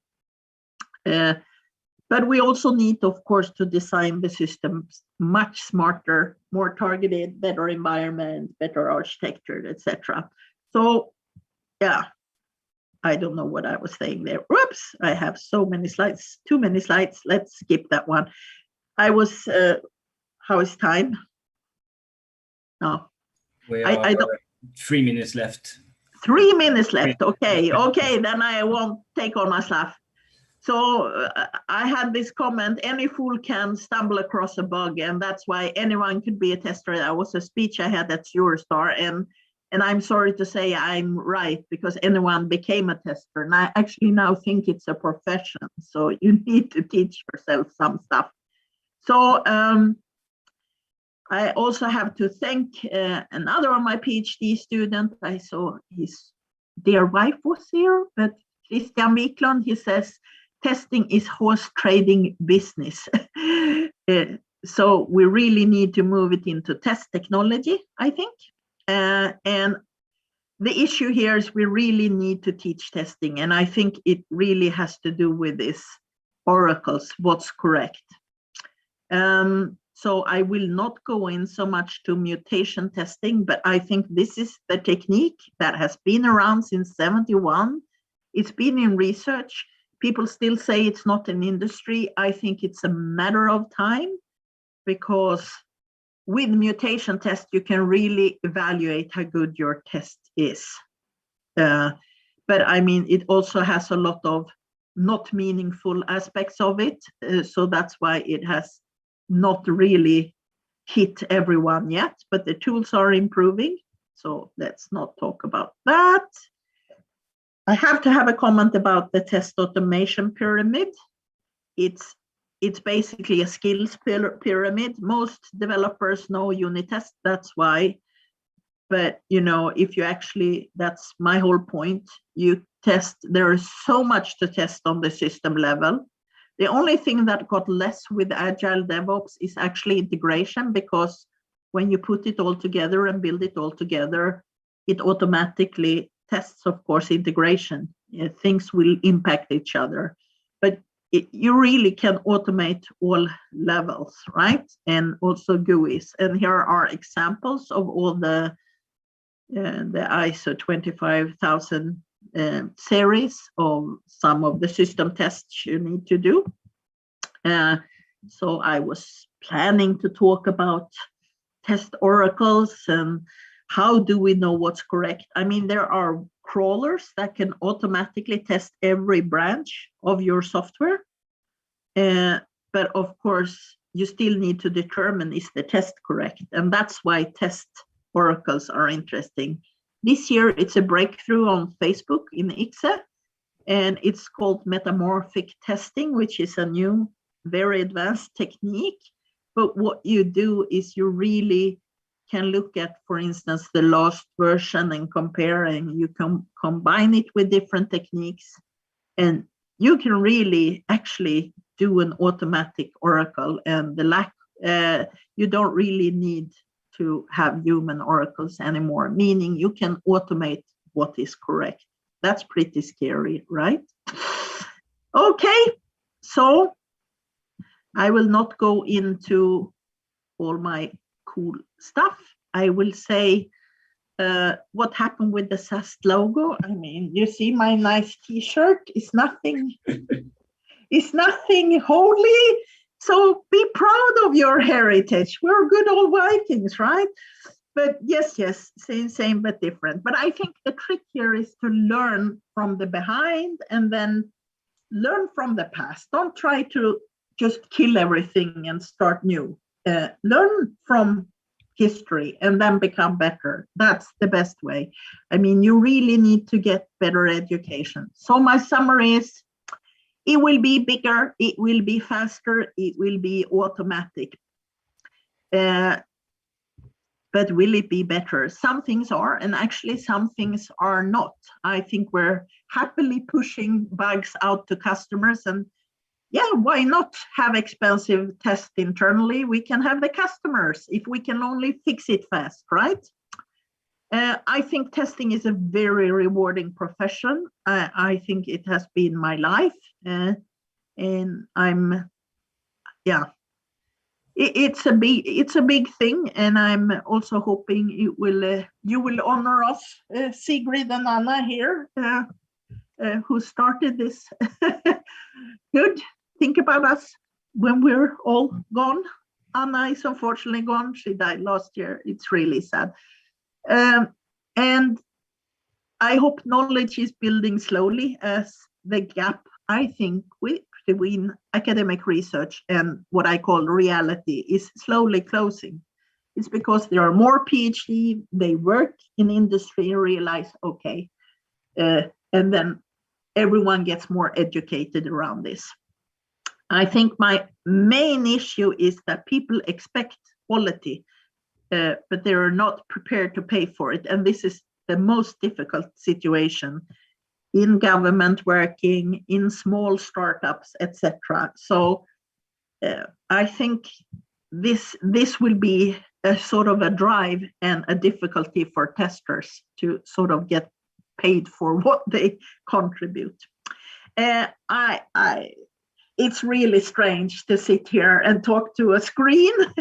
I don't see any one of you, and yeah, it feels like I'm blind, but you can always contact me, and I will just wish you all good luck with everything. So thank you for that.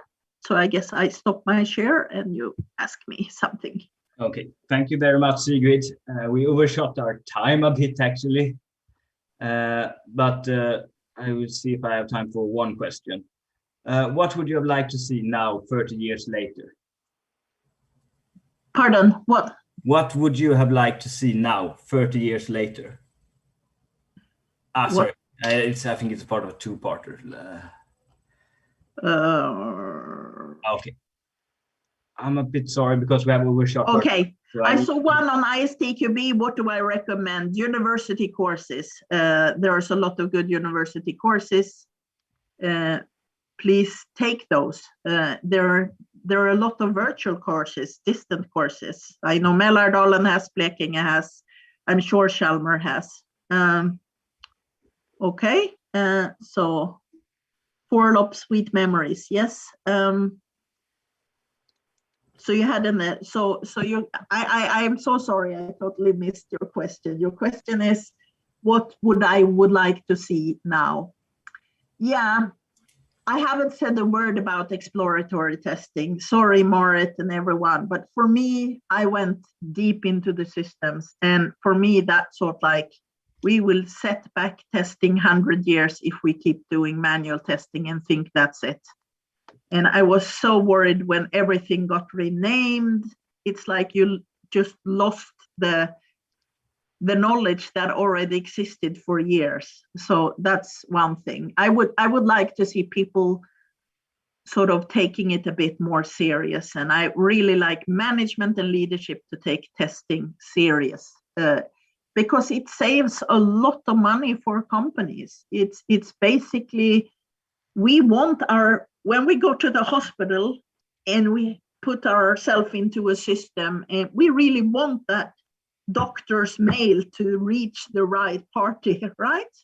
And it's with everything we do. I mean, I installed fiber recently and that worked like smooth, but then we helped our poor 92-year-old auntie doing some change of her phone, and we have 400 SMSs from Telia. Something's wrong. They don't really, I mean, it's all automatic, but it's a lot of things to improve out there, and you can put testing after everything. So testing will remain. There will be bugs. Don't worry about it. Best job there is, for sure. But you really have to dig deep into the software. You have to learn that. And I think acceptance testing is maybe now we're mature to fulfill Anna's dream of a group of acceptance testers who are users, versus actually making sure the software works. For me, DevOps will sort of take away that. It will be automated. And I think everything can be automated. Yeah, okay, time to wrap up. Very much, Sigrid, for joining us. Thanks for founding SAS and for all of your work. Yeah. And get my logo back, right? All right, it's bye-bye. It's time to introduce our next speaker. A huge applause for Sigrid before, and we will continue on. Thank you very much. Okay. Yes, our next speaker joining us from Wireless Car is Daniel Einevinge, who will be talking to us about how we manage to deploy 20 times per week. Please share your screen and we'll get this talk started. Thank you. Let's see if everything works now with the technology. Let's hope. I think it has been tested, but yeah. And I think I share my screen now. Yes. There we go. Yeah, it should be visible now, right? Yeah, we see you. Perfect. Perfect. Hi. I'm. Let's see. I can't. There we go. My name is Daniel Einevinge. I come from Wireless Car. I'm a software engineer / developer. Let me turn on my camera so you can see me as well. I'm just gonna have to open. Let's see. There we go. Yeah, Daniel Einevinge, software developer, software engineer at Wireless Car. And I will talk to you about how we have, in a confident manner and still can provide quality, managed to do 20 changes, 20 deploys to our production environments per week. But first of all, Wireless Car, just to give you a brief context of what we are. We're a service provider that is connecting vehicles to the internet. So we develop a lot of services that talk to the vehicle, and we are part of the how do you say, cloud infrastructure for many different car brands. And I just checked our webpage, and we are connected above 7 million vehicles all around the world as we speak. But that's just who we are. I will talk more about how we, as my team and I, how we manage to do these 20 changes a week with confidence. So we are a DevOps team, a team of 11 people, 1 Scrum Master, 1 product owner, and 9 developers. We have no testers. We are responsible of doing all our testing and quality assuring ourselves. We have, and this is very important for us, we have complete ownership of our service that we develop and maintain. That means we can decide how the service looks inside and how we want to monitor it, how we want to test the service, and how we maintain the service. So we have solution architects within the company, but they are more aligning services together, not how we design our own service internally. So we have the mandate to decide our own solution within our service. Also, before I go into how we have gone about to reach this mindset, is that we have teams within Wireless Car that provide a few tools for us that has really enabled us to do these many deploys and changes to production. We're running the CI/CD pipeline provided by another team. Thanks a lot for them. We couldn't do it without them. And as well, we use other teams are providing tools for us to collect, filter our logs and metrics and visualize them. So those are the prerequisites that we have, the tools we use to enable us. But for our service, it's only us 9 + 2 people working on it, maintaining and being responsible. And the mindset that we have gone about to reach this level, well, I've split them up in 3 different pillars. It's testing and how that has enabled us. It's system design, and it's also how we measure and monitor our service. So, and this conference is all about testing, so that is the first part I will go into. To enable and to make us feel confident about running our service and having this many deploys, we need to have a good level of testing. So the 4 main things we are doing in our team is doing unit testing, system testing, performance testing, and security testing. I have not included component testing here because that is in our team very close to system testing, but it's there. And all of these 4 levels we try to do as much as possible at as many places as possible. But I will come more into that later. We also have 4 types of, as we say, types of scenarios that we test. We are running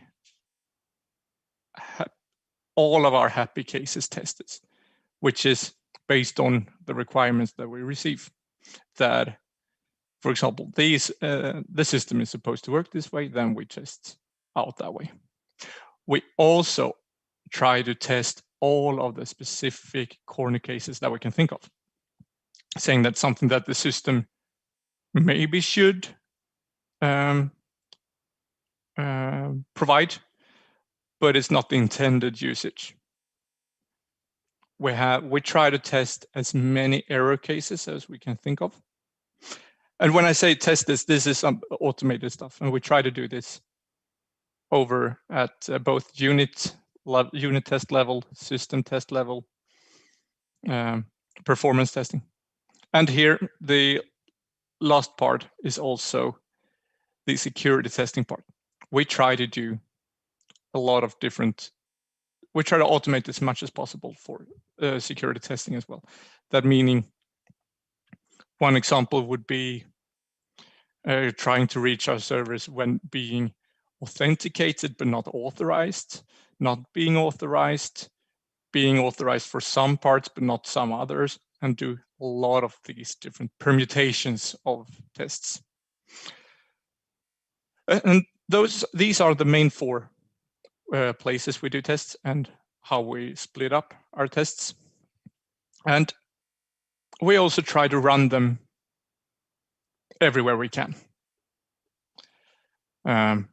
We have in our build pipe, a lot of the unit tests run, and we have code analysis and a lot of things. But in the build pipe, we have unit testing trying to cover all of the cases that we have decided. We then do that in our QA environments. There again, we try to do the happy cases. We try to do corner cases tests. And we also test all of our error cases to see that we fulfill the requirements and feel confident to go forward. And we do security testing there as well to make sure that we don't really release anything that is insecure. The same goes to production. We try to run the same test suite in production as we do in QA. Everything should be validated that it works, but say for some reason we would have a configuration change, we want to make sure that everything is green and running in production as well. And this is one of our main keys because we use our system test suite as an extra layer of monitoring our service.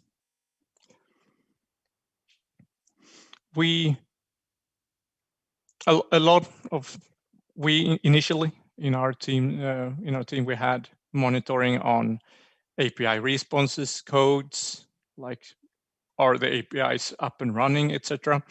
But adding the system test suite as a monitoring level for both our QA environments and our production environments are giving us an even more granular way of seeing how our system is behaving. Are we returning the expected values everywhere? And so it's not the only monitoring thing we use, but we connect it to make sure that everything is up and running, even after a deploy. And this is running continuously, not just only as a smoke test after a deploy. We have been talking a lot about testing. So our mindset here is really that we test everywhere that we can test things. And we also use our tests as monitoring.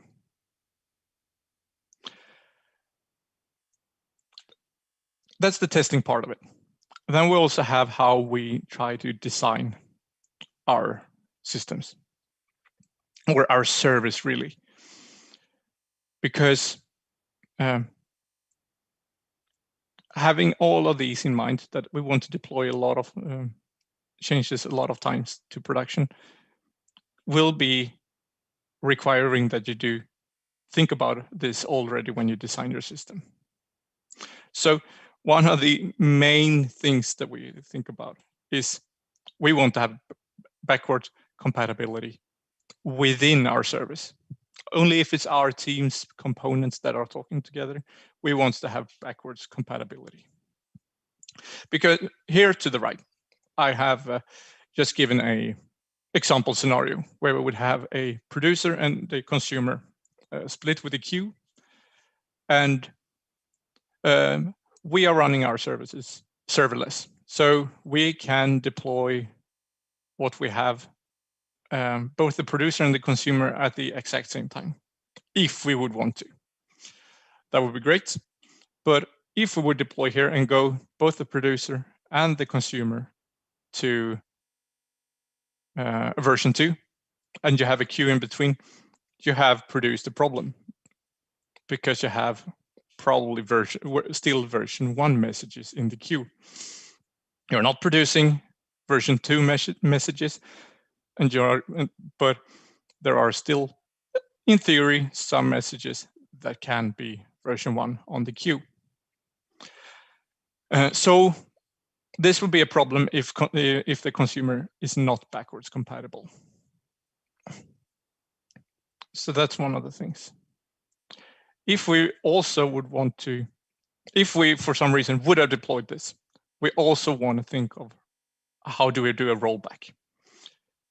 A bit of our mindset, and that has come late, quite recently on our team, and that has benefited us greatly, is that we try to think of what if we do a rollback in 2 weeks? We need to be able to complete the rollback within 2 weeks. So we could roll back this scenario that we have right here and go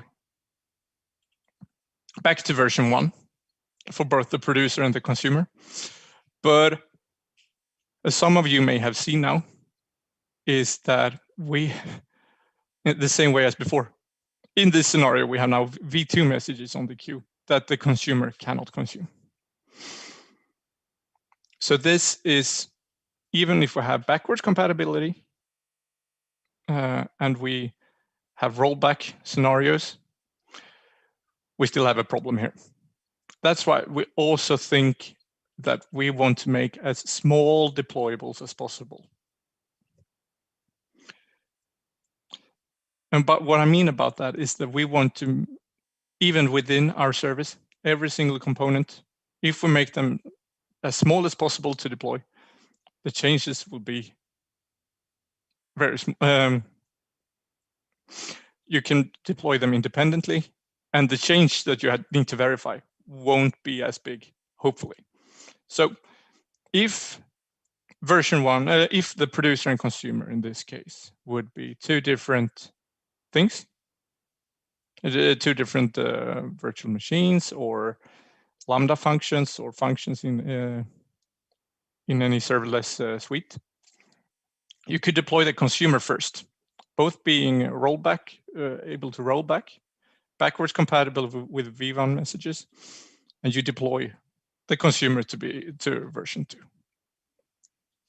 That way, you are within your service, making sure that you have backwards compatibility and not producing any messages before you are ready.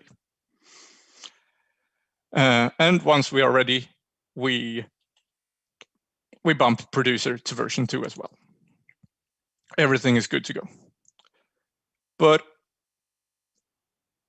the fourth thing that we also think about a lot is that we need to build for failures, so to say.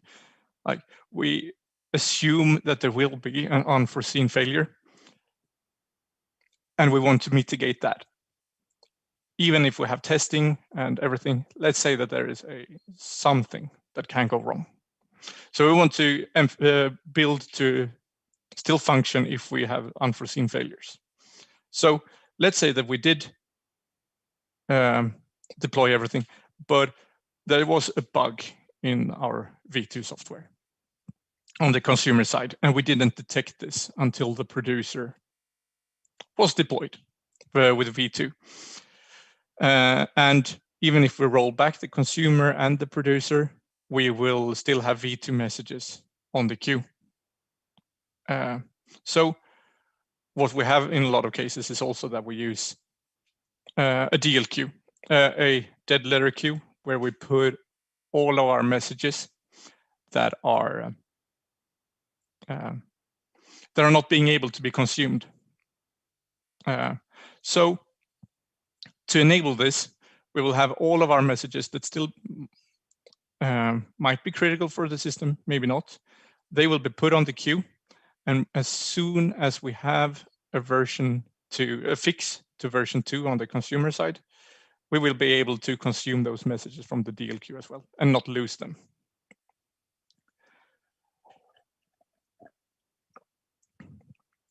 So all of these 4 main things, when we build something, is good for us to keep in mind. But it is also making the deployment and design process a bit more complicated. So what we also try to think about is, what can we isolate within the service ourselves? Do all components need to talk to each other?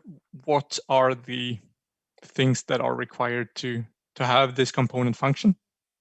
If we were able to, even within your service, isolate components that they do not have dependency in between, will make your development phase easier, your deployment phase easier, and your runtime when it comes to both maintenance, monitoring, and if something would go down, not having dependencies everywhere will make all your components go down.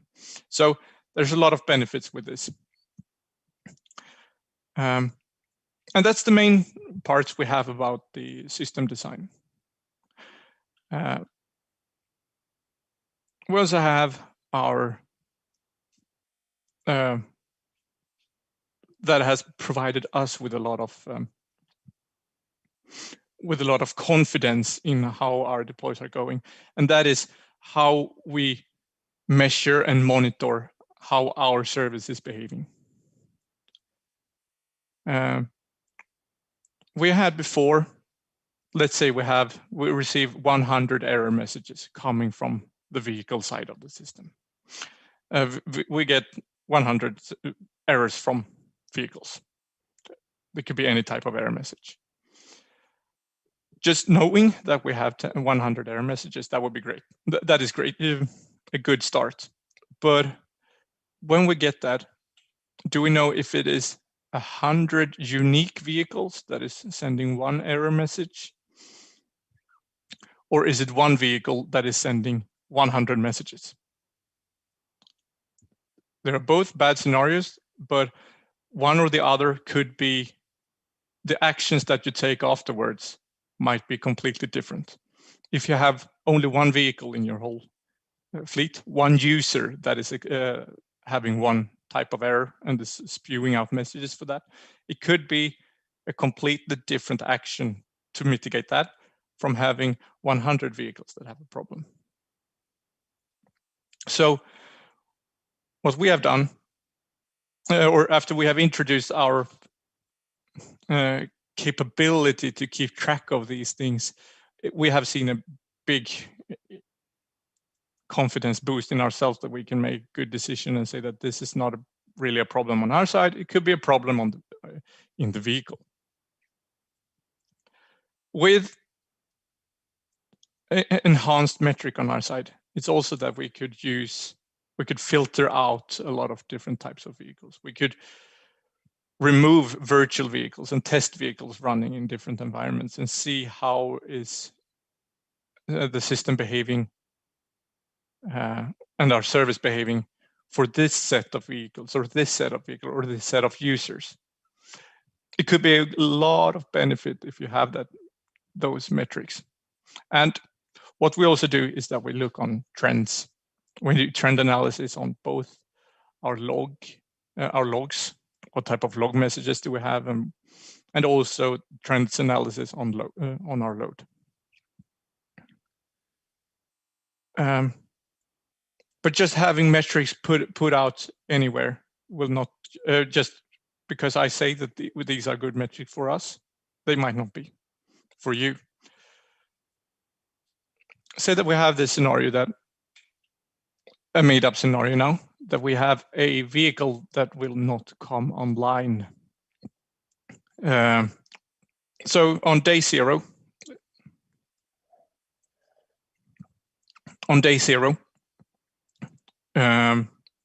we get a notification from let's say a factory system saying that this vehicle is now built and will be sold. Something.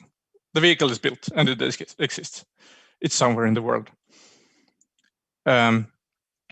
It's not weird if the vehicle doesn't come online for 7 days. Maybe it's not weird if it don't come online for 2 weeks. But at some point, you need to be notified that there's a vehicle that haven't come online after a specific time of date. And for example, that if you say that if a vehicle is not online, if a user is not online within a month, for example, you need to investigate why. And creating metrics for this is of great benefit for us. And I hope, and I think it would be for you as well. Maybe you have completely different use case, but this is one of the scenarios that if we could build a metric for this, it can enhance our service. So what we think about internally when we do designing our metrics to measure and monitor is that the first question we ask ourselves is that what do we want to achieve? In the picture before, we wanted to show that when, say for a month, if a vehicle is not online, we want to be notified. And the second question, can we measure that today with what we have? If the answer is yes, then implement that. But if the question is no, how can you change your system to monitoring, to measure that thing? But the really important thing is here, the first question, just putting out metrics because someone at the conference said you should have it will not provide you any value. You need to think about what do you want to achieve yourselves.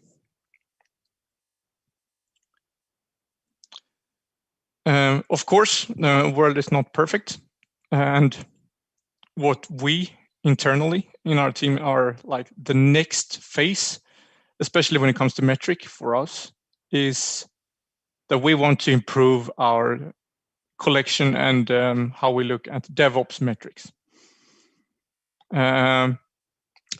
Looking at these things, that's how we know that we make 20 changes per week to production. But we also want to know a bit more and work with DevOps metrics, like how long is it from starting with a requirement to actually having it running in production. Time to deploy, time to market, deployment time, etc. And we also want to iterate more over our learnings. We have made a lot of progress, but we have come with a lot of learnings. So we want to iterate this in an agile way as well. This is a brief description of what our mindset and how we have gone about to enable us to do these many changes to production with confidence and still deliver with quality. And to sum this up, I really like to say that we want to test everywhere we can. As much as possible, but test everywhere that you can and use the test for monitoring. Build for rollbacks. Make sure that you can do a rollback at any time. And have useful metrics, not just only metrics, but have useful metrics that you've thought about that will help you provide, that will help you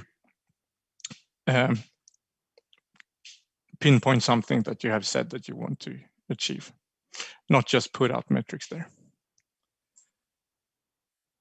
That's all for me. Thank you for your time. And I think we have a question time right now. Yes, it's time for question. But first, a huge applause for Daniel for this fantastic talk. Thank you. All right, let's get into the questions. So the first is actually a two-parter. The first question is, which car manufacturers are you collaborating with? We have a lot of different customers. Like the ones we have, one is, let me see that I remember everything, but we have Volvo on Call is one of our oldest partners. We're working with different market, different, how do you say, a lot of different OEMs, but we have Volvo, Jaguar Land Rover, Volkswagen Group. We have Daimler Group, I think. Yeah, so it's the best thing is to go on our website to see all, but those we have. Okay, and then the second part of this is, how is their reaction to the deployment phase pace? There is now I'm speaking from my own experience, but the car industry is getting more agile. They are trying to get there. I mean, a couple of years ago, having a car manufacturer doing more than 2 deploys a year was preposterous. But they are warming up to it, and you can see in a lot of car manufacturers that they are really focusing on software development. There's a lot of statements out there saying that software is the next thing for vehicles, and are rebuilding their organizations to accompany software development a lot more. I don't know if that answers your question, but I don't think I have a better answer. I think it will be interesting to see how the deployment goes, how the development of the car manufacturers and the handling of multiple deployments goes. But we have some more questions. How is the procedure for adding tests? Seems like test cases releases can be more critical than application updates. Yeah, it's part of, in our team, it's part of the definition of done to have that we need to have our system. We need to have updated our test suite, our system test suite, and unit testing to be able to do all of these things. So that's a prerequisite for you to go forward with your change to any environment. Even for QA, you need to have your tests in place. So it's a big part of the development procedure right now. Yeah, it is. Okay, and then we have another question. What is your test/dev ratio?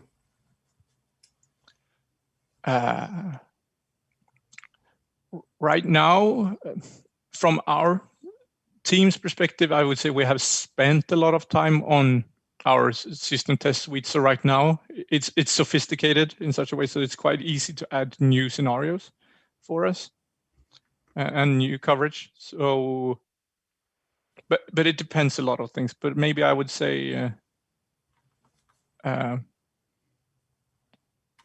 if you include putting up proper metrics, the metrics, good and thoughtful metrics, and those, then maybe if that wouldn't include it in test, maybe it's 50-50, 60-40, depending on what type of new feature you are developing. Okay, and then there was another question that is perhaps a bit mean, but it is: what will it take to release 30 times? That's a good question. Maybe a bigger service that will have more changes to do. But yeah, it's we think we are on a good level, but we don't have a goal to reach 30. But I mean, just working the way we do right now and try to isolate components and make small deployables as possible, we could reach more changes a week, but we don't have that as a goal right now. But I think that would be one of the main things we would have to do if we would want to reach 30. Okay, I have some more questions coming in as we speak. Yeah, what does your product look like? Are all 9 of your developers working towards the same product? Yeah, we do.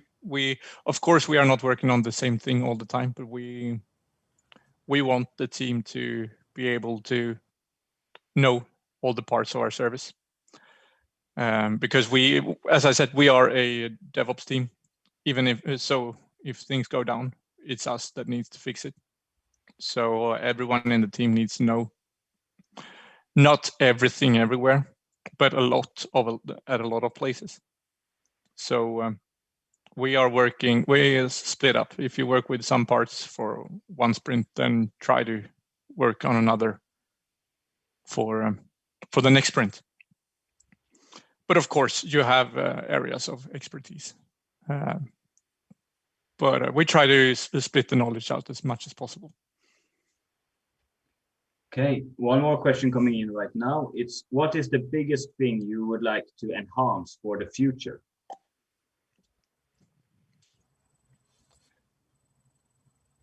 I would say continue working on these pillars, and maybe more focus the most on the tests and the monitoring and the measurements of things, and reiterate over what we know. But yeah, so continue on what we are doing. I think that would be what we working like this. We've been quite successful. Personally, I think that at least. So continue on the road we have. But as I said in one of the last slides, that take in what we have learned and improve our process. Okay. Everywhere. Here's another two-part question. How often do you need to perform our rollback? The better we have been at it, the less we have to do it. But most of our rollbacks are actually in QA environments. Oh. So in production, I don't have that. That's one of the things we want to do, be better at seeing those types of DevOps metrics. And the first thing we have been looking at is the amount of deploys we do. We have not started to look at the amount of rollbacks we have done. I think that was all the questions I have gotten for you. Thank you once again for this fantastic talk. A huge applause, everyone. A virtual applause.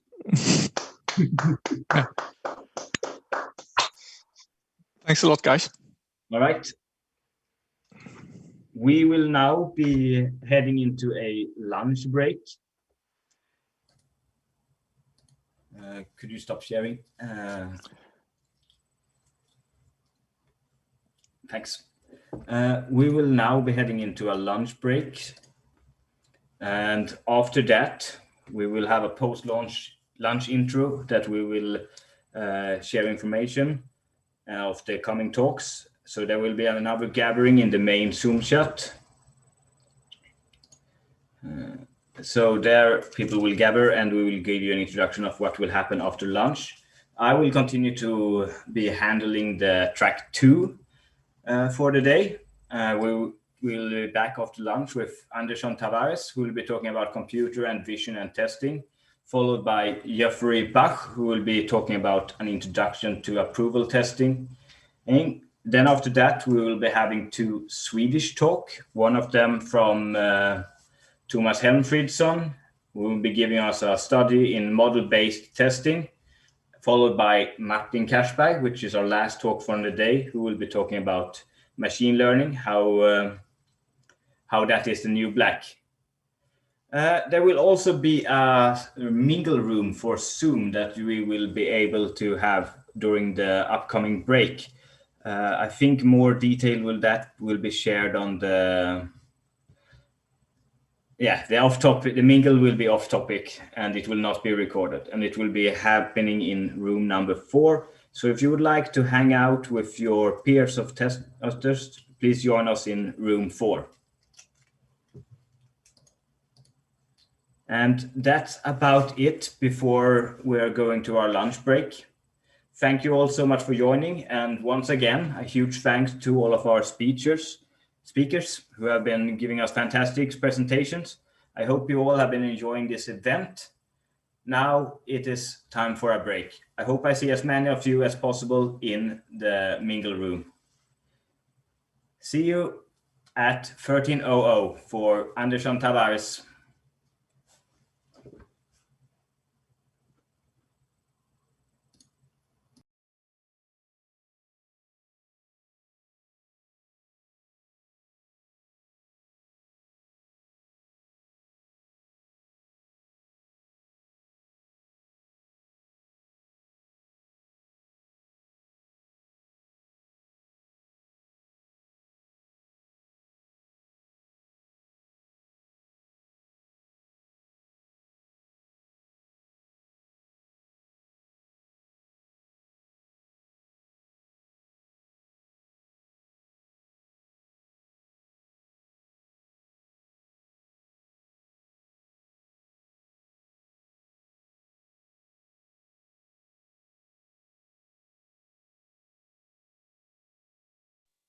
Can I ask something?